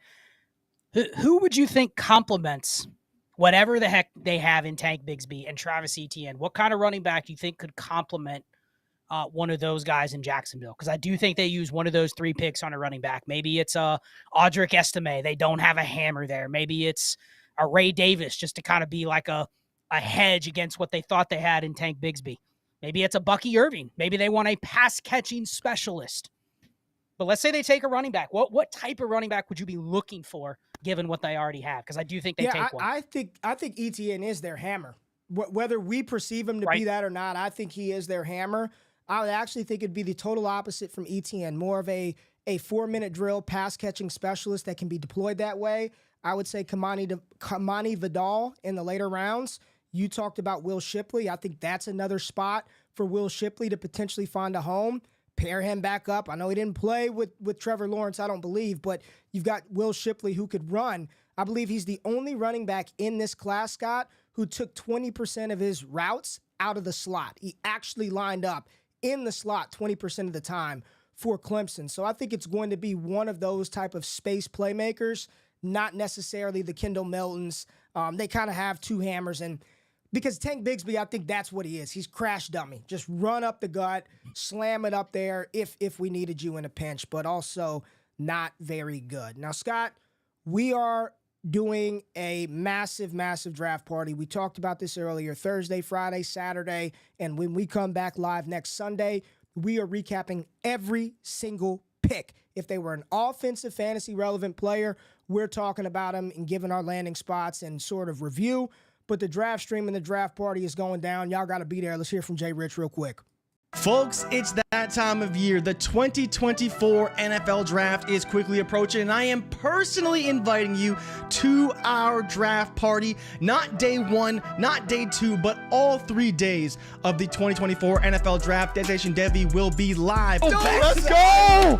Oh my gosh, let's go! Can you do that? Jay Rich. From the heartbreaking trade. No. Oh my God. There it is. Hold on. No way. Live reactions to every single pick. Oh, Jalen Reagor. Fuck does that have to do with Anthony Richardson? Wow. Devon A-Chain. Cody Carpentier said he's got that dog in him. The entire team will be out, maybe even with some special guests, hosted by the one and only Ray GQ. And if you have not entered our draft contest yet, make sure you go to Underdog Fantasy and use the promo code DDD, and that will get you entered into our contest to win jerseys, Heisman memberships, and much, much more. So be there for all the exciting things that are surely going to go down this year for the 2024 NFL Draft, and be part of our Destination Devi draft stream. Count, Ike, I got fit. Get up. Like Creed, get up. Damn. Oh, wait. Oh, go! Let's go, baby. So we will be live Thursday, Friday, and Saturday. Check it out. All the information in the video. Scott, let's get to some teams. Let's pick it up a little bit here, baby. The Raiders, the Las Vegas Raiders, Scott, coming out of the draft. How are we going to feel about those Raiders? What are we thinking? What are we going to do? Yeah, I don't think they take a quarterback. Everyone's like, oh, man, the Raiders could trade up and take a quarterback. I mean, they signed Minshew to a deal where it basically says they're going to treat him as a starter for this year, whether you think he's good or not. And it's the same staff that played O'Connell at the end of the year. So, I mean, I just don't see them taking a quarterback. This is a tough team because I think they could take a running back, Ray. I think they could take a mid-round tight end, which people would go, what the hell do I do with that? I don't know if they're as sold as maybe some fantasy people are on Michael Mayer. That's a couple things. That's something that I've heard, that, you know, he's good, but he's not somebody where you go, they're just not going to bring in another tight end. And then again, they could take a receiver. I mean, they drafted Trey Tucker last year. We've been picking him up in best ball. He played at the end of the year, especially in the kick return game. Like, he's somebody you would want, but I wouldn't preclude them from drafting a receiver. They picked 13, 44, and 77. So this is another one of those teams that doesn't have a bunch of extra picks. They don't have clusters of picks, but they have those 2 picks, 44 and 77, where you're like, best player could be a receiver. So I think we got to prepare for a receiver to go to the Raiders as well. If they don't take a quarterback, who are you putting your conviction bet in? Gardner Minshew or Aiden O'Connell? If they don't take a quarterback at 13, I mean, even at that point, they pass on a first-round quarterback, your Minshew and AOC shares got a little more valuable. They don't take another one in round 2. Now what do you do? What's the thought process at that point? They don't take a quarterback in the first or second round. I mean, I think it's the same as Denver. I mean, the mock draft community is blown away that Denver and the Raiders could look at that division with Herbert and Mahomes and think they're just going to roll in with Stidham and Minshew. But what the hell else are they going to do? Like, I think it's a long shot for one of these teams to go, let's draft Bo Nix or Michael Penix at 12 or 13. I don't see that happening. So, yeah, the Raiders are in a position in the second where they could take one.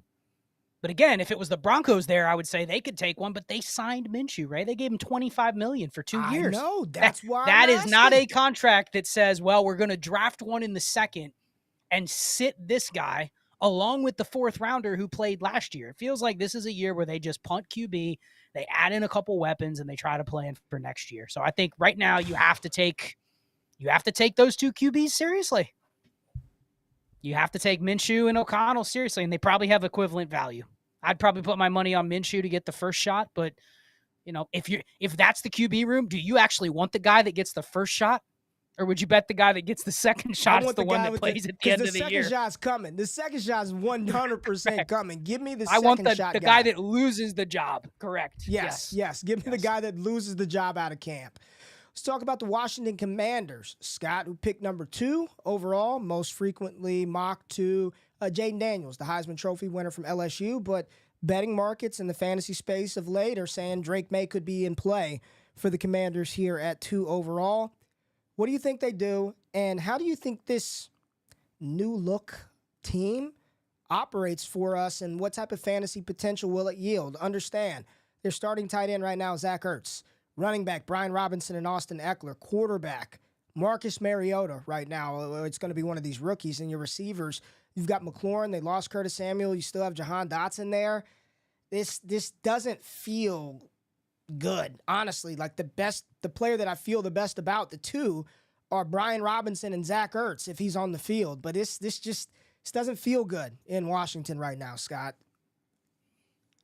Yeah, I know you were kind of out of it a little bit last week, but did you see the stuff about them inviting all the prospects at one time to the Top Golf and talk and like a couple? I mean, you saw the stuff with Jaden Daniels kind of taking a shot at him for doing that, but like that kind of feels, I don't know. I think there hasn't been the positive buzz around Washington after Daniel Snyder left that I thought there would be. And I don't think people will like this landing spot for whatever QB they take. Who's the betting favorite? Isn't it still Daniels right now? I mean, I the think betting it's favorite. At one point they were even.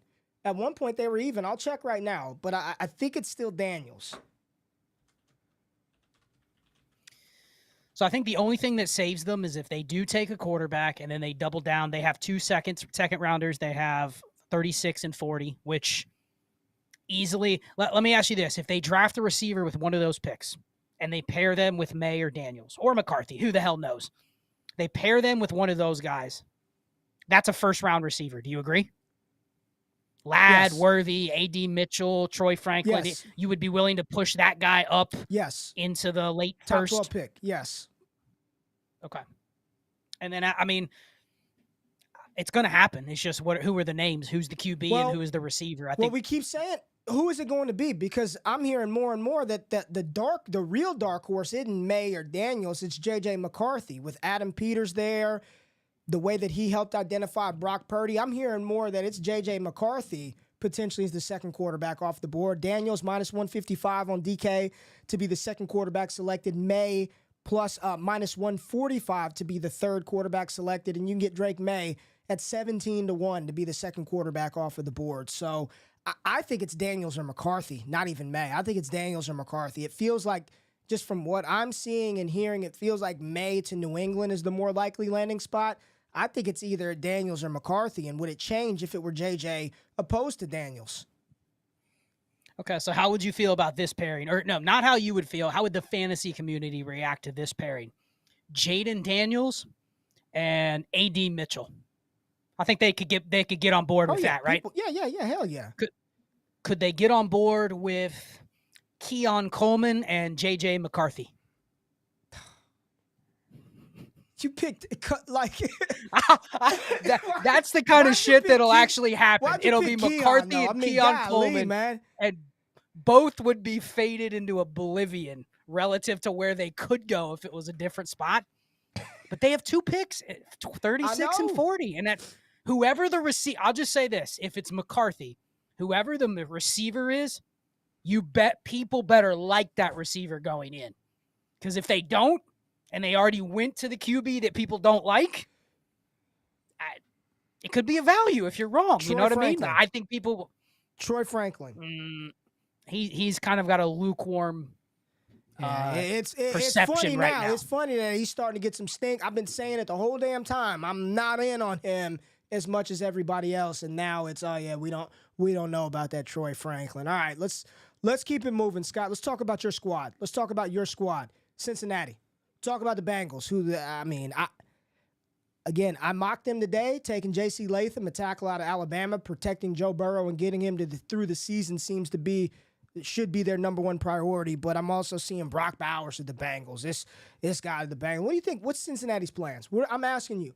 What are they doing, and how are we? Because I still have yet to see a lot of analysis about Cincinnati. Like, legitimately, Scott, just about the Bengals. All you hear about is Chase and Burrow. And Higgins is there for now. No one's talking about who the tight end is. I guess it's Mike Gesicki. Haven't heard a lot about Zach Moss or Chase Brown. Don't know who the third receivers. What's Cincy doing? Like, is this team going to look a little different in 2024 as opposed to what we've normally seen from the Bengals? Talk to us. I think there's a very high probability that they go with a defensive tackle or an offensive tackle in the first round.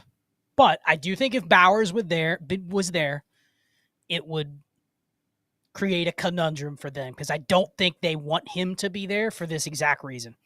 They've talked about how they loved the tight end class last year. They loved Laporta.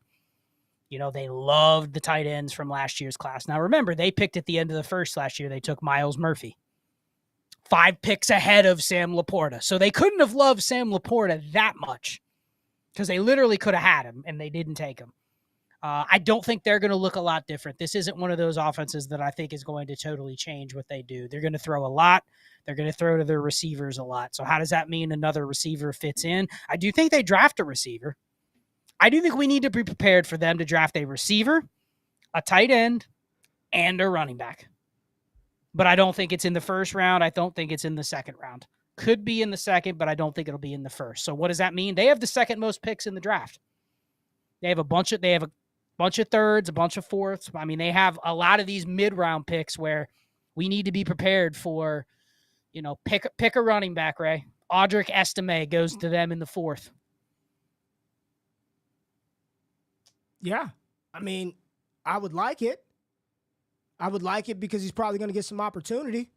You know what I'm saying? Oh, shit. I think Scott's frozen. Let me get him off the screen. He's looking crazy at me. Let me get him off the screen.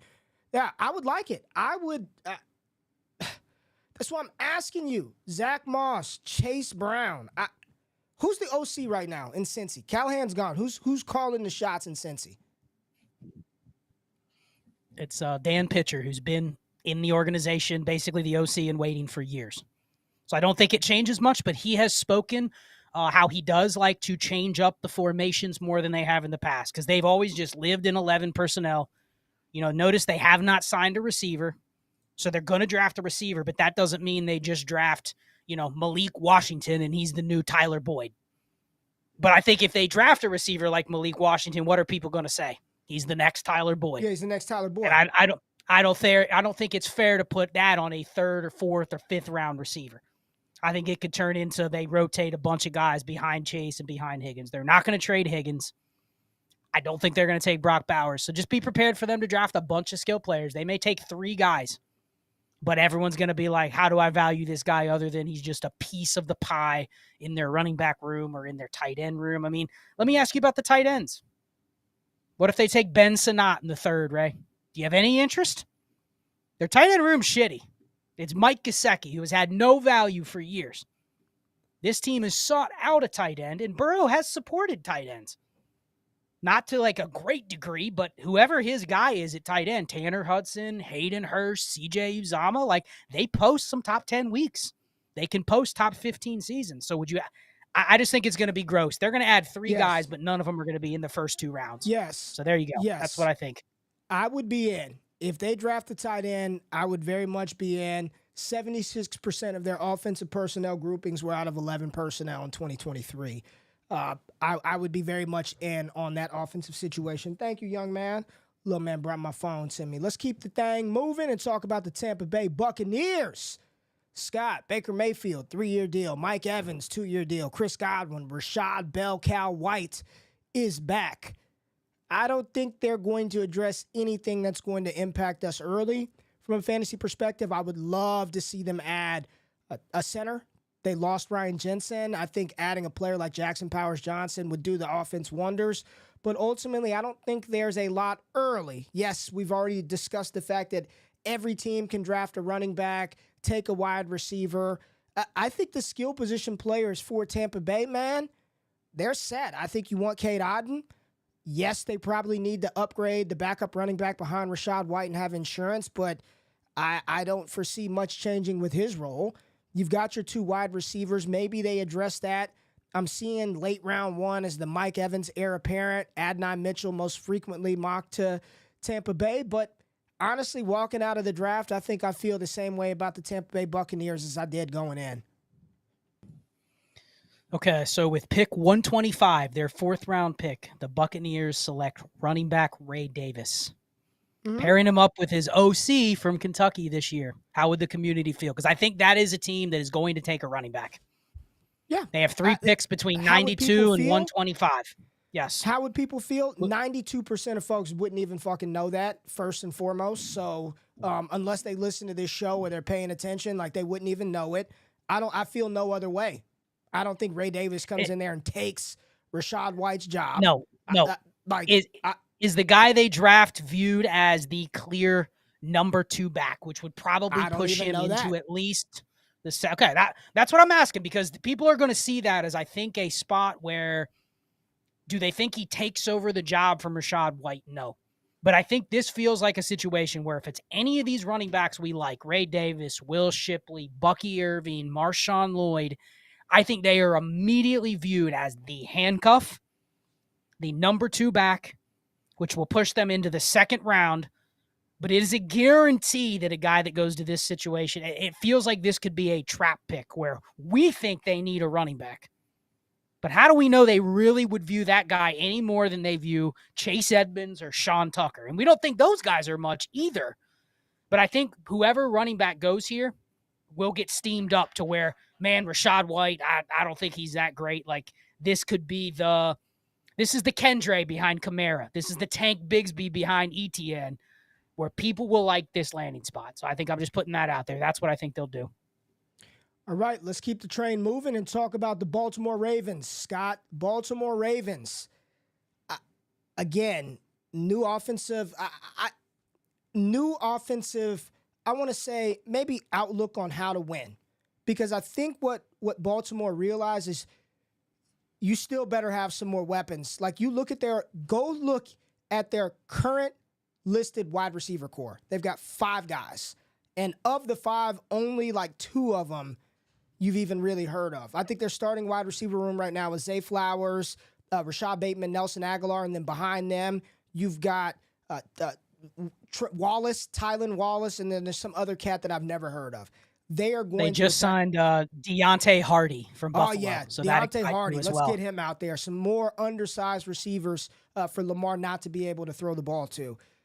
They better upgrade their pass catchers. I think that it was very clear that as good as your D-line is, as good as your defense is, you better be able to go make a play at receiver. And there were some unfortunate things that happened in that game, but getting Lamar Jackson, the reigning NFL MVP, more weapons, I think it's their priority. I do think they address wide receiver, and I think it happens in round 1. Who that wide receiver is, Ladd McConkey, A.D. Mitchell, I don't know. But I believe Baltimore addresses that position at pick 30, and I think fantasy gamers will have a decision to make on what to do with said receiver. But I think they go wide receiver in round 1.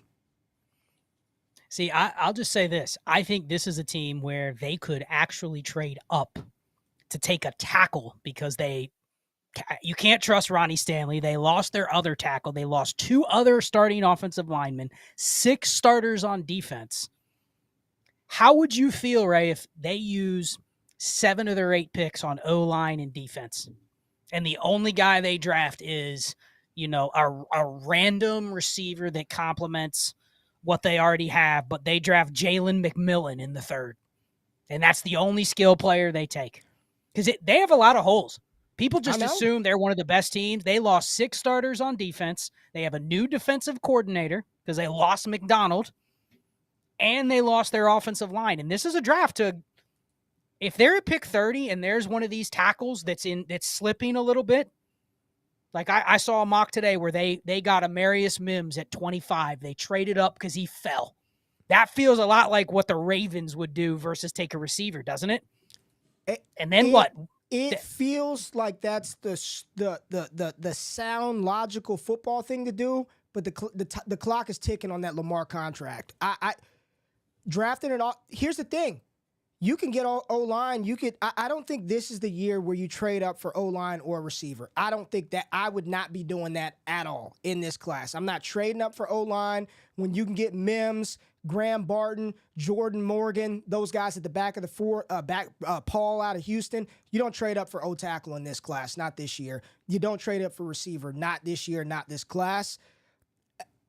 The time is ticking. Score points. That is the game. And the name of the NFL is to score points in bunches. And in the AFC, knowing you got to get through Buffalo, you got to get through Kansas City, Cincinnati, that division, I believe the AFC North, most difficult division in football. I don't know, man. I don't think that defense there, they'll be the caliber of guy that you take over maybe one of the high-level receivers that falls down there. I think it's going to be receiver. I'm going to just put my name on that one. I think they're going to address receiver.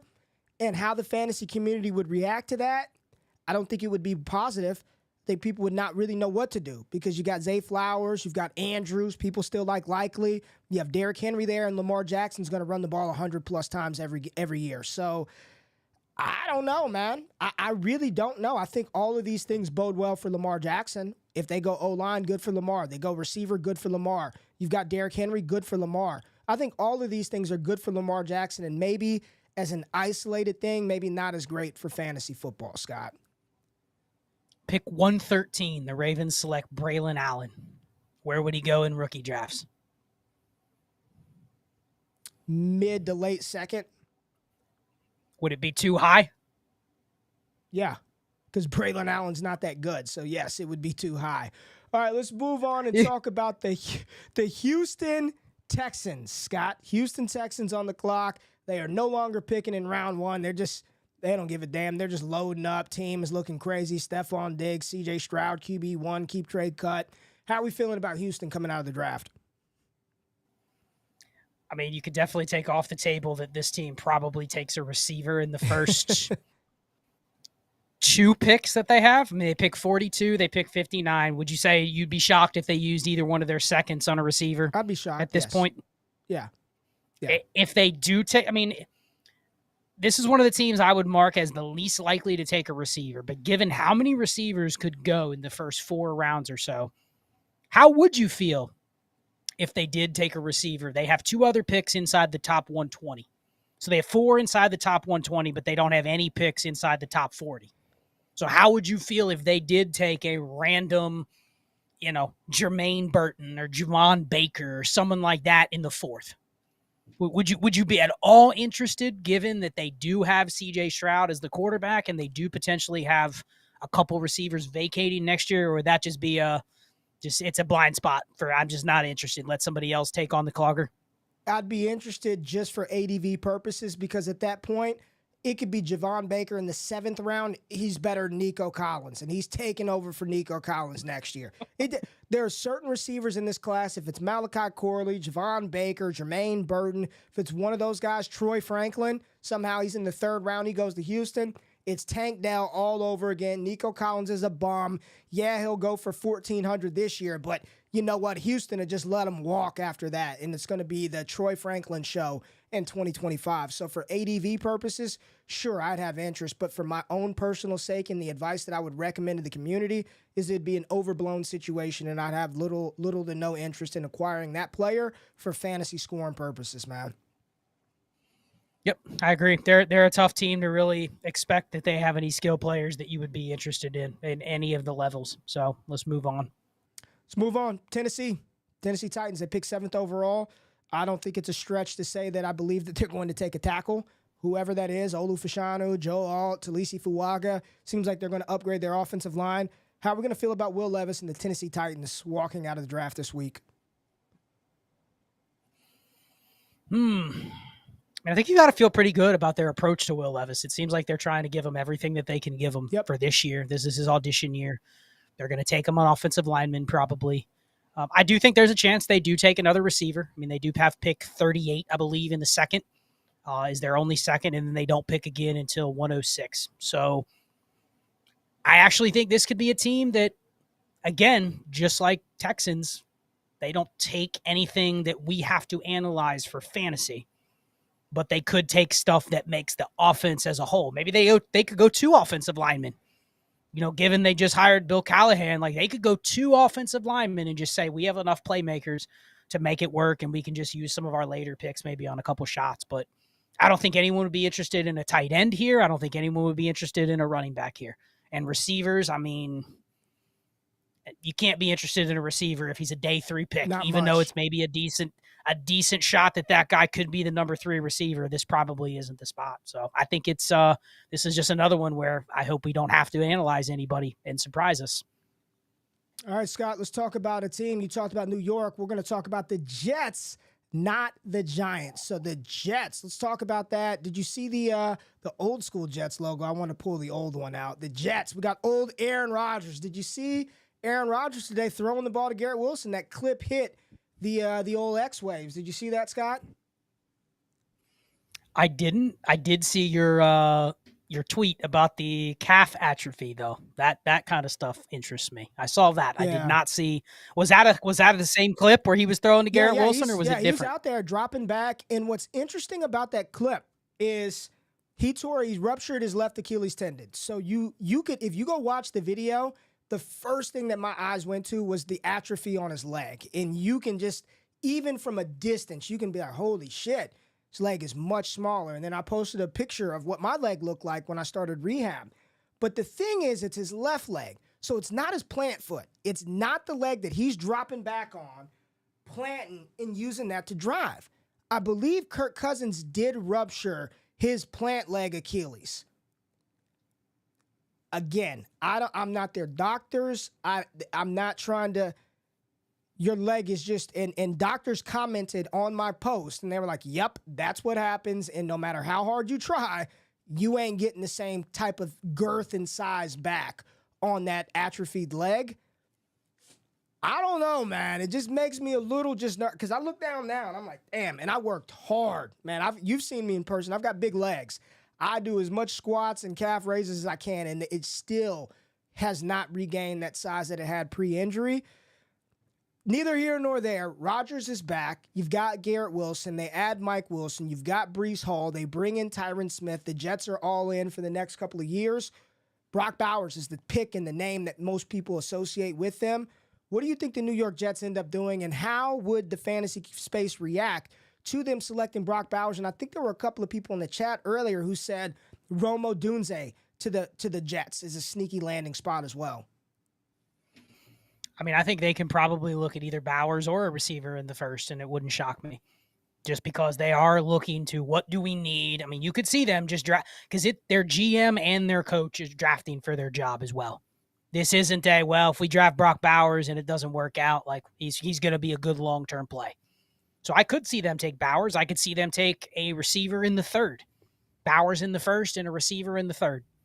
Because, again, they're picking at 72. That's their only pick because they traded their second away previously. So they basically have 10, and then they don't pick again after that until the 120s. So they have one pick. they could take a receiver. How would you feel? Forget about Bowers. I think Bowers goes to the Jets. He's an immediate starter. He's an immediate tight end, probably 4 or 5 in redraft.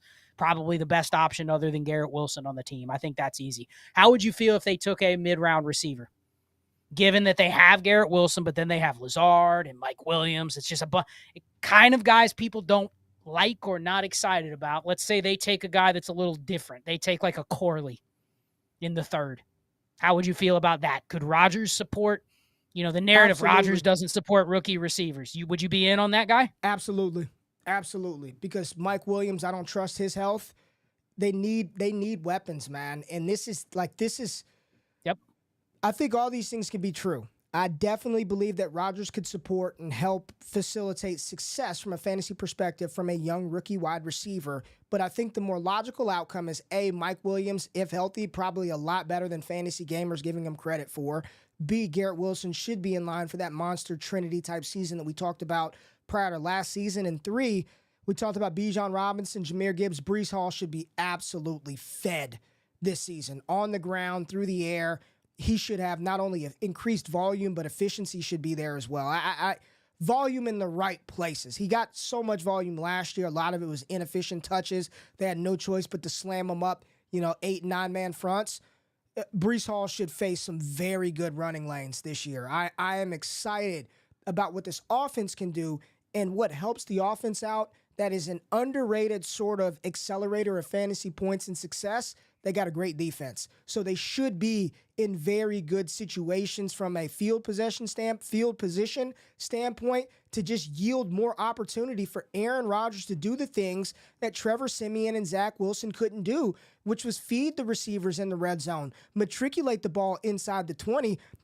I don't think people are bullish enough on the New York Jets situation, and this has nothing to do with Aaron Rodgers returning to 2011 Aaron Rodgers. Whatever he does, he can be 75% of what he was during his MVP season, and that's 1,000,000 times better than what they've had at quarterback over the past couple of years. So I'm excited about this situation. If it's Bowers, if it's a receiver, to answer your question, yes, Scott, I would be in on either of those guys in New York, yes. Yeah, just an opportunistic distributor by Rodgers. Get back to his efficiency, and let's roll with it. Let's talk about the other New York team, the Giants. They're picking at number 6. Kind of a wild card in this draft. I'm seeing more and more smoke about them potentially taking a quarterback maybe, but most commonly and frequently mocked to the Giants is a pass catcher, whether that be Odunze or Malik Neighbors.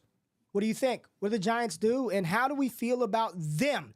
Not just the pick, the shitty offensive line, Daniel Jones, Devin Singletary, and a hodgepodge of characters at wide receiver, including one of your favorites, Isaiah Hodgins. How do you feel about the Giants leaving the draft this year? Well, I'm going to harken back to our old buddy Brandon, who's the magic behind the DD X handle, but he seems to think their offensive line will actually be okay. Now, maybe that's just, he's living in an optimistic fan world where their offensive line is going to be fine. But he seems to think like they're not interested in doing anything to change the offensive line. They've signed a couple guys. Hopefully they can at least put out an average line. This feels a lot like the Raiders QB situation, right? We don't want to admit that it's Daniel Jones and Drew Lock, just like Minshew and O'Connell. But it feels like unless a quarterback that they want, and you've said this a lot, teams don't just go, hey, let's just draft a QB or let's move up 2 spots so we can take our QB4. Let's say they have to give up a future first is a lot, but let's say that was the price. That whoever they draft at 4 better be their QB4, or whoever they move up to get better be the guy they want.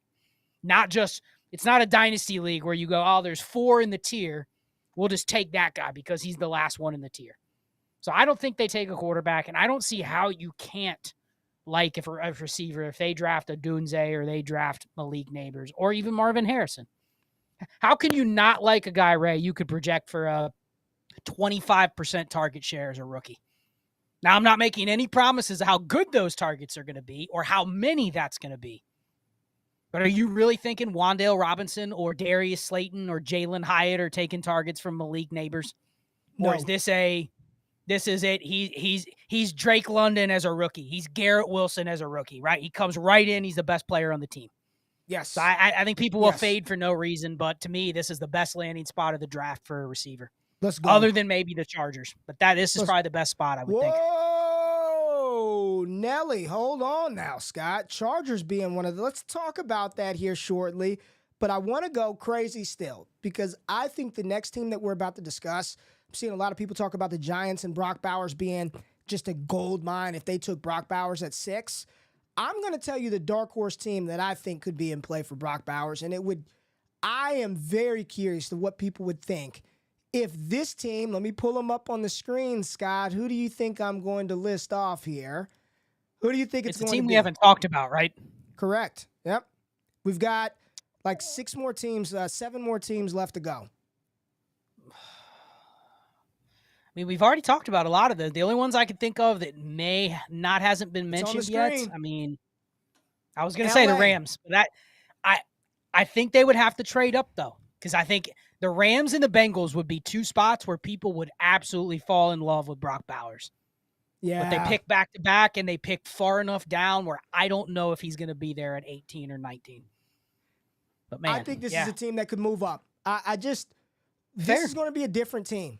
Without Aaron Donald there, this is going to be I don't want to say this lightly, man. I don't know if we have seen or lived through with the sort of knowledge and the skill that we have today to identify things in football, Scott, there be a more disruptive defensive player like that starts in the middle of the field. I'm not talking about like a linebacker or shutdown corner. Like Aaron Donald's impact and influence on every play, it for whatever as good as bad as you thought that defense was, wait until you see it without Aaron Donald. And they've got some good players up front, some good young players with the Rams. But this is going to be a team. I've even come around more on Cooper Kupp for next season, Scott. He wasn't healthy last year. And I don't believe that he's going to be the team's primary target earner, but he's probably still going to be pretty freaking good next year if he's healthy. And I'm not saying that he's some dynasty buy, but I think we've kind of faded Kupp and put him in the retirement home maybe a little too early. They got one last hurrah in them with LA, and I think this is a prime spot for an explosive playmaker, whether it be Brock Bowers, it could be a receiver. I think they could be in play for Adonai Mitchell, Xavier Worthy, another receiver in LA with as much as they run 11 personnel. I know they brought back DeMarcus Robinson, but they're the only team in the NFL who legitimately ran 2 formations all season long. 2 offensive, not formations, personnel groupings the entire season. 2 11 personnel over 94% of their time, which means they've got 3 receivers on the field. They probably need to add somebody else. So I think walking out of the draft, we feel good about all the Rams. I think we're going to feel good about Kyren Williams. They're going to draft a running back, and I don't think it's going to impact Kyren Williams at all. They're going to draft a running back. I believe receiver is in play. And who knows, dynamic pass catcher at tight end could also be an option for the Rams. Yeah, I mean, they're very similar to Cincy, where everyone's like, man, they could use Bowers. But they lost Aaron Donald. Cincy lost DJ Reader. Let's just give them Byron Murphy, or let's give them Johnny Newton, because that plug and plays a guy that they lost. But that's probably not how these teams always view it, right? You don't go, oh, we lost Aaron Donald, we just have to take a defensive tackle. They may go, this is the best player on the board, and it's not him. So let's just take this receiver, or let's take Brock Bowers, or whatever it might be. So yeah, I think it's what you don't want to do. You've gone through the film. You don't want to lose Donald and be like, we're going to replace him with Byron Murphy. I don't. And everyone that's saying that, I'm almost positive they have a rookie defensive tackle that led the league in pressures and sacks from the interior. Like they've got a young defensive tackle already. I'm almost positive they got a guy there already. I'm forgetting his name. It's not a common one, but I don't think you go try to replace Aaron Donald with Byron Murphy. And that is no slight on what I believe that player would be. I just don't think that that's what their primary goal and objective will be going into the draft. Yep. Kobe Turner. That's the name you're thinking of. That's the name. Yep. And he had a pretty solid rookie season if I'm not mistaken as well. We are going to talk about the Deshaun Watson-led Cleveland Browns here, Scott. Cleveland on the clock. How are we going to feel about those Browns who have acquired Jerry Jeudy? You got Deshaun Watson coming back. Nick Chubb, they redid his deal, so he's back again. Jerome Ford, receivers, David Njoku. How are we going to feel about the Browns coming out of the draft? Make or break year for Watson? No. Oh, because he's gonna be there the year after. Make or break for him in dynasty in terms of like if it's bad this year, if he misses half the games due to injury this year, then yeah, he's just gonna be an afterthought that probably falls to, he goes down the Russell Wilson range where no one wants him even though he's technically gonna be a starter. They only have 2 picks inside the top 150, a second and a third. They have a couple other needs. I know they have a couple offensive line needs. I mean, I think there's a chance this team doesn't draft a skill player in the first 3 rounds. But if they do, how would you feel if they drafted a receiver? Because I think people good. Here's the thing. We think they should be higher on guys like Cedric Tillman or Elijah Moore or David Bell, but you could argue all 3 of those acquisitions haven't really worked out for him. Otherwise, they don't go get Jerry Jeudy and pay him. So how do we know they don't go another receiver? They did lose Harrison Bryant as well. This could be a team that takes that old 3rd-round tight end. How would you feel if this is the Cade Stover landing spot in the 3rd, right? Do you have any interest? Dude, no. I don't feel good. No, Scott. Okay. The only position, let me tell you, the position that I'm interested in Cleveland drafting is running back. When would they take one? Yep. If they did, and who would it be? That's the position I'm worried. That's the position I'm interested in with Cleveland. That literally, it's a body. It'll be a body in round 5, round 6, round 7. Actually, I don't even think they have their first pick after 85 is the 5th. Then they have a 6th and they have 2 7ths. So any running back they probably take is a guy with no capital. So this is the Kendall Milton spot in the 6th. Yeah. Let's go, baby. I love it. But would you have interest in that? Yes. Okay. Yes. I don't think the community would, because they would see 2 guys clearly ahead of them, but do they really have 2 guys ahead of them? I don't know. Let's talk about this team who I think we know, or at least project and predict that they're going to take Marvin Harrison Jr. How are we going to feel about Arizona? Walking out of this week, how are you going to feel about your Kylers, your Michael Wilsons, your Trey McBrides, your James Connors? How are we going to feel about Arizona after this week?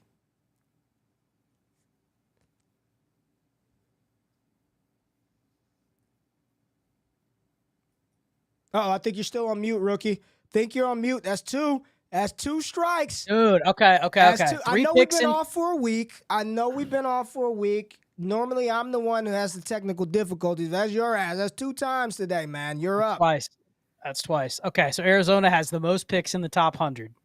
3 in the top 35. I think we're going to leave the draft going, man, look at all these weapons they got for Kyler. But haven't you been able to see this coming since the end of the season? I mean, it's not like these picks appeared out of nowhere. So I do think the story you're going to hear in the mainstream is, man, I'm finally buying Kyler Murray now, Ray. Those dynasty shows post-draft, let me buy that Kyler because he's got a bunch of weapons now. Right now, he doesn't have any weapons except for Trey McBride.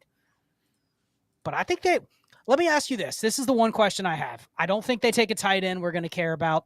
No. Running back, they could take another running back. They did sign DJ Dallas. They have DeMercado. They have Michael Carter. They could bring in another guy just to compete for a job. How do you feel if they go Marvin Harrison, but then somehow, some way, they double down in a strong receiver class and take another one at 35? How will the community feel? Because they have 3 in the top 35. They may get to their board in round 3 and go, the best player on the board is Troy Franklin. How would that second guy be perceived? Given the fact that they're taking Marv, they have McBride, that feels exactly like what Arizona has with Amon-Ra and Laporta. How would you view that third guy? Would you view him like a J-Mo, or where would the community value that receiver given that he's probably at very best the third option? Well, here's what would happen. They would automatically say that they're better than Michael Wilson. So just wait until next year or later this year when they take over for Michael Wilson, and they'll be the number 2 option for Kyler in 25. So yes, ADV-wise, I would have interest, but I would not predict that to be the probable outcome. I think more so than anything right now, Kyler Murray, QB12 on KTC. Does he jump Jordan Love, Caleb Williams, Anthony Richardson, Justin Herbert still hanging on to QB7? Like, they take Marvin, double down with, give him a receiver that people kind of like, Javon Baker in the third, right? They take Javon Baker. They add another guy in the third round. I mean, I think this is a spot where could you see Kyler Murray being selected before Joe Burrow off the boards, who's valued as QB6?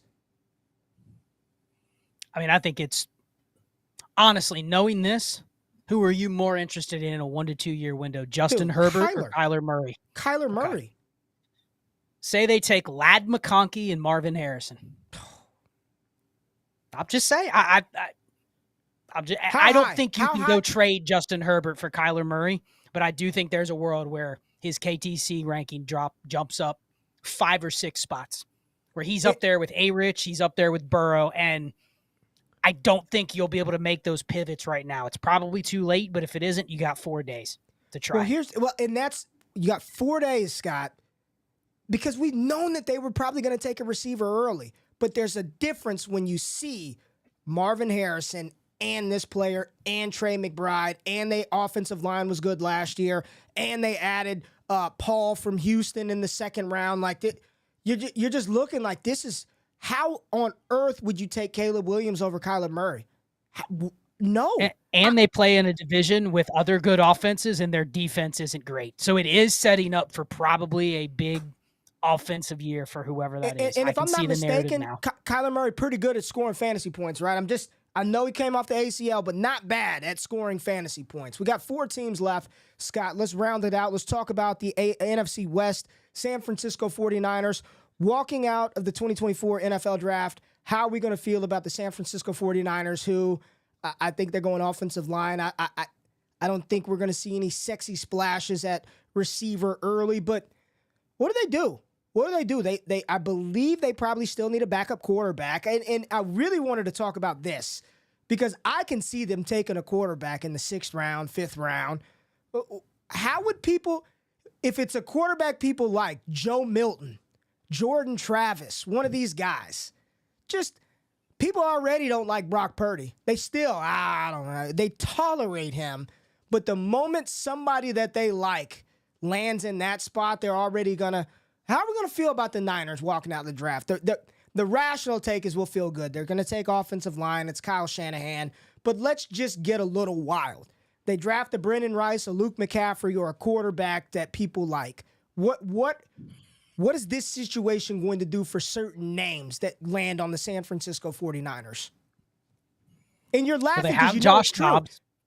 Well, no, they have Josh Dobbs, but I'm looking at a guy that I've heard 2 different draft analysts talk this week that if they land in the right system, could be good. How about Austin Reed to the Niners?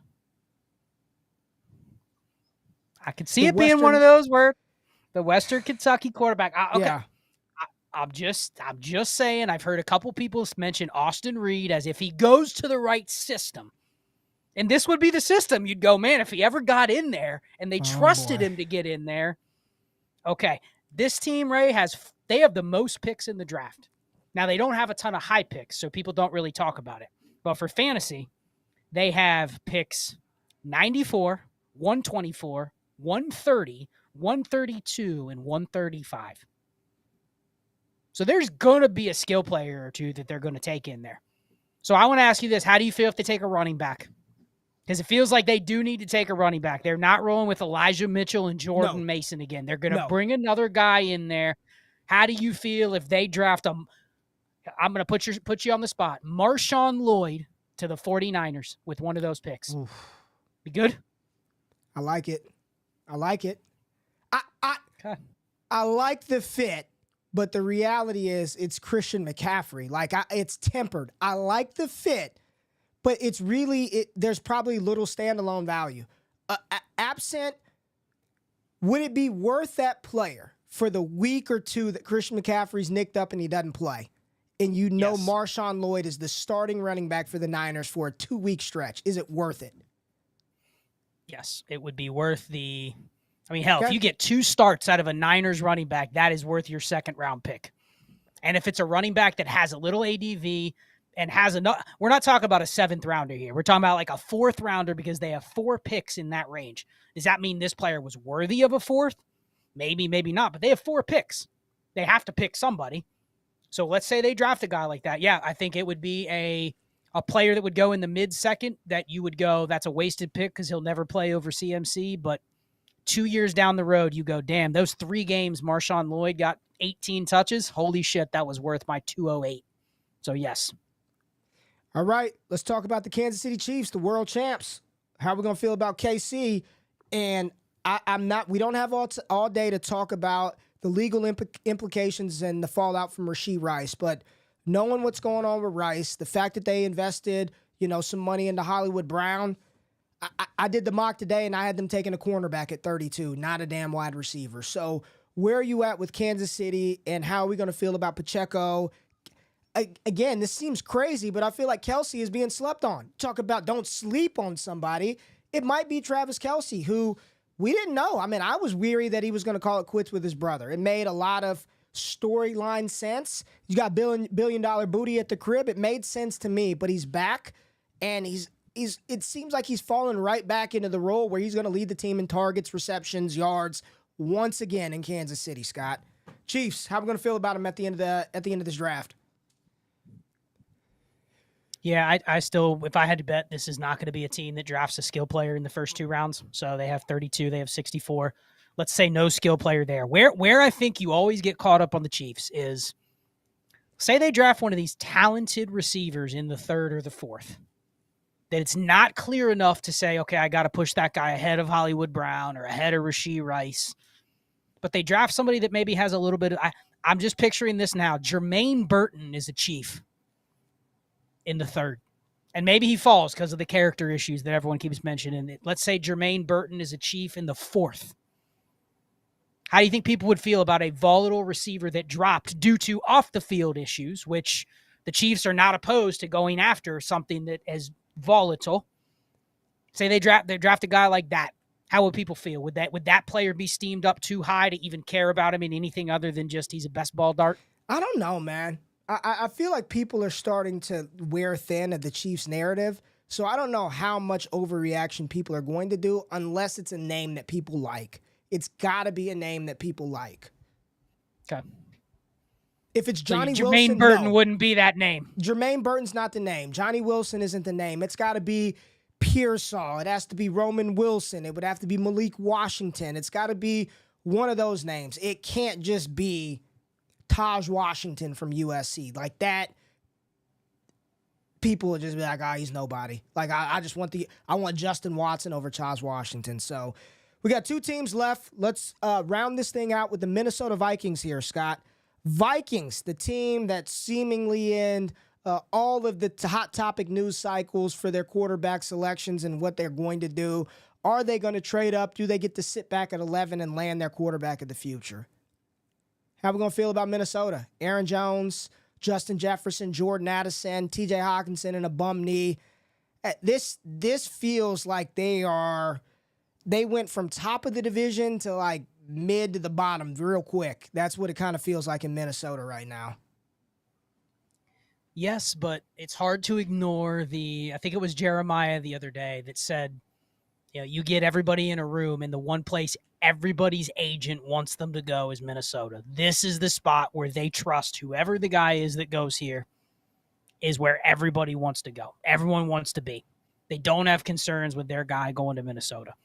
So I'm more interested in, is this a team that doesn't end up with one of the big 4 QBs, but ends up with the Knicks or Penix or Rattler, because it's just like the other situations like the Raiders and Denver, where if they take a QB, it's going to be with the intent of, we're trying this guy out. He's going to play. He's not going to sit a year if they draft a guy in the 2nd, or if they draft a guy, they trade back again in the 1st and draft a guy in the early 2nd or whatever it is. So I don't know. I think the one thing you got to worry about with Minnesota, how would you feel if they take one of these mid-round running backs? Would you care? Would you not care? I mean, they got Ty Chandler. Not really. Not really. Would you care if they drafted? This isn't one of those sneaky good landing spots, you don't think? Aaron Jones, Ty Chandler, you don't think so? Dude, Aaron Jones is about to get fed. As long as he can hold up, they're just going to give him the ball. You've got Ty Chandler. And if you're a running back and I can't reasonably project, if the story that I'm telling is I need like 2-3 things to happen in front of you before you can start to impact my lineup, then it's just, I'll pass, man. There are too many other positions and players to worry about than chasing that specific landing spot with the team where their offensive line isn't even that damn good right now. So I don't know. I'd be interested if as much as they're on a 53, but am I chasing that running back? No. Well, I see Braxton in the chat says he's waited the entire stream for the Vikings, and I did see him at the very beginning saying, Vikings, Good please, Lord. Vikings, please.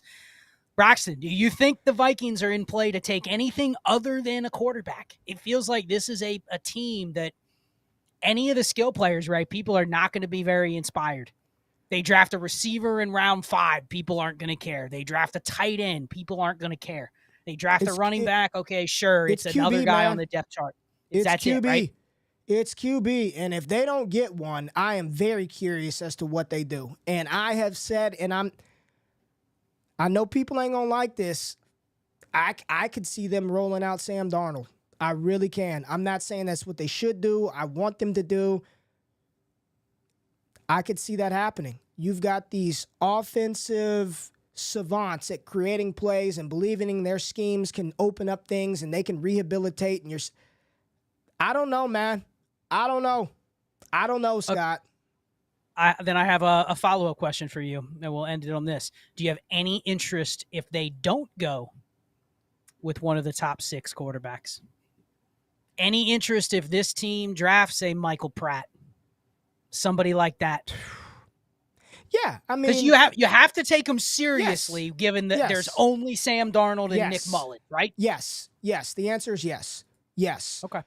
Where I would prioritize that player, I have not even really wrapped my head around that, to be honest with you. I don't know. I don't know. Michael Pratt in the 3rd or 4th round to Minnesota. Spencer Rattler on day 2. They take Spencer Rattler in the 2nd, 3rd round. Yeah. Where is he? Top of the 2nd? Where? Well, here's the only thing that kind of saves you is they don't pick again until the 4th. So it would be a day 3 quarterback.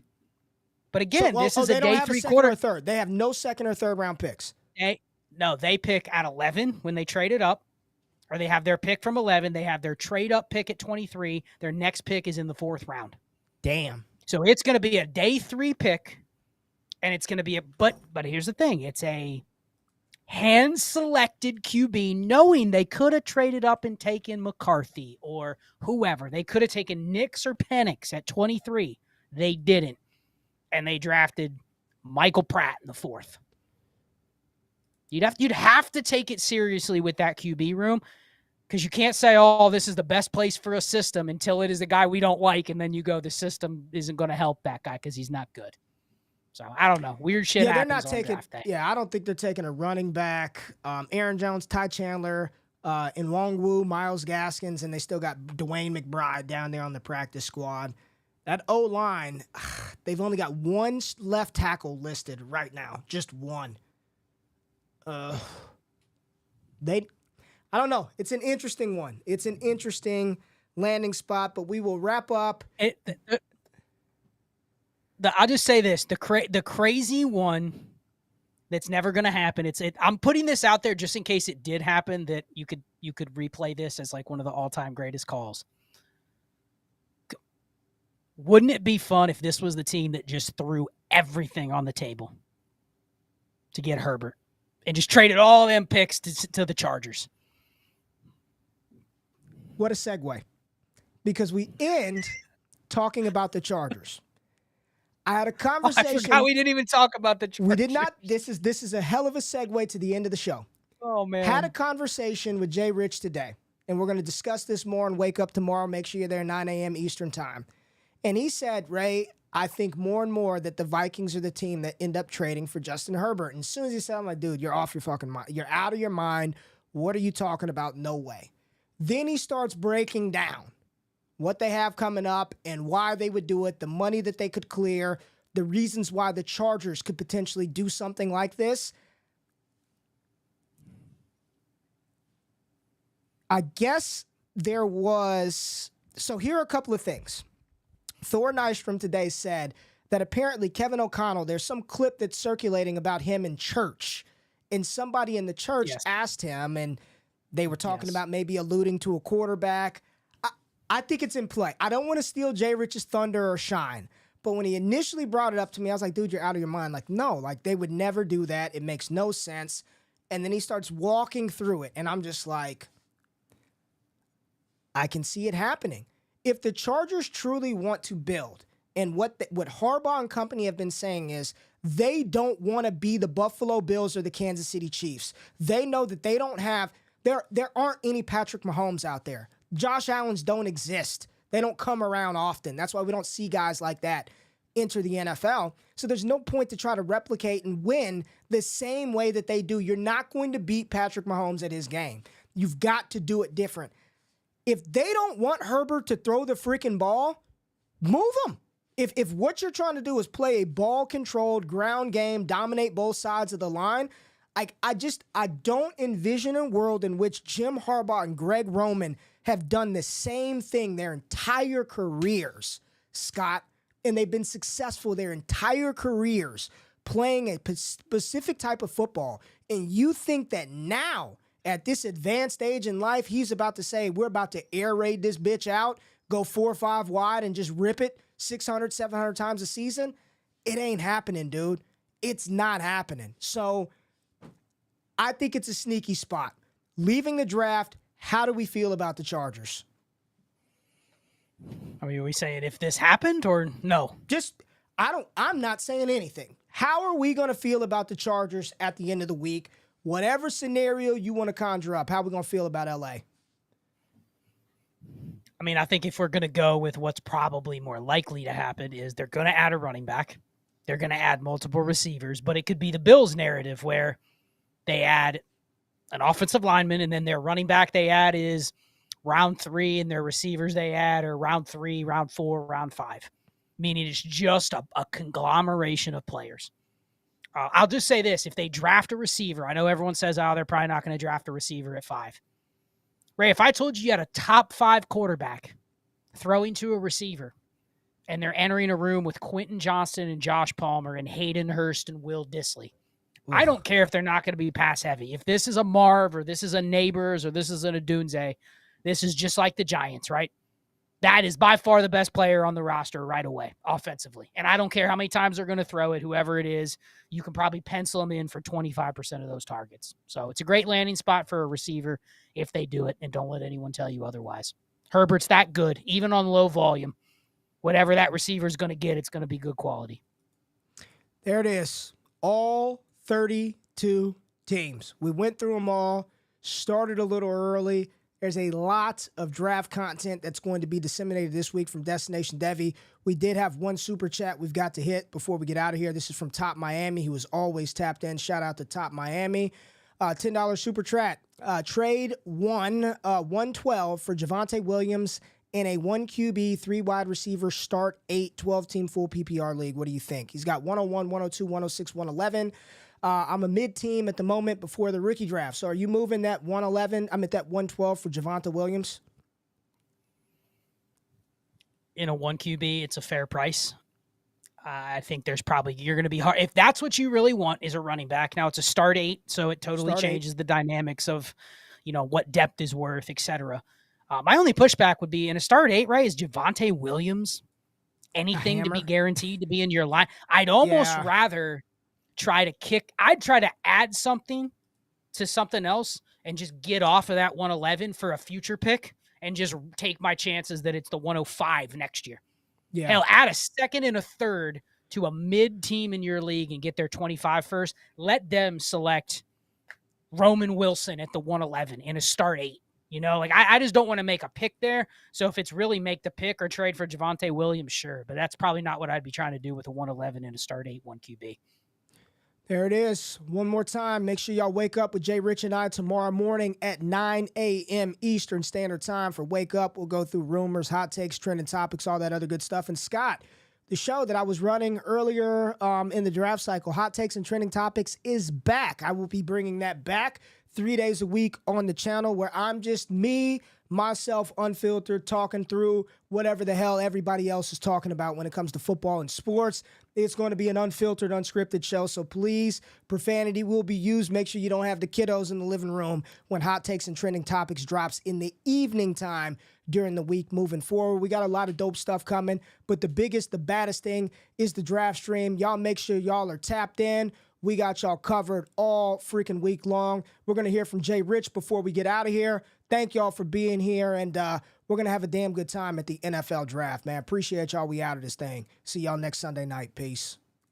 Folks, it's that time of year. The 2024 NFL Draft is quickly approaching, and I am personally inviting you to our draft party. Not day 1, not day 2, but all 3 days of the 2024 NFL Draft. Destination Devi will be live. Let's go! Oh my gosh, let's go! Can you do that? Jay Rich. From the heartbreaking trade. No. Oh my God. There it is. Hold There's on, the hold on. reaction. No way. Live reactions to every single pick. Oh, Jalen Reagor. The fuck does that have to do with Anthony Richardson? Wow. Devon A-Chain. Cody Carpentier said he's got that dog in him. The entire team will be out, maybe even with some special guests, hosted by the one and only Ray GQ. And if you have not entered our draft contest yet, make sure you go to Underdog Fantasy and use the promo code DDD, and that'll get you entered into our contest to win jerseys, Heisman memberships, and much, much more. So be there for all the exciting things that are surely going to go down this year for the 2024 NFL Draft, and be part of our Destination Devi draft stream. Count, Ike. I got fit. Get up. Like Creed. Get up. Damn. Oh, wait. Oh, come on. What happened, Ike?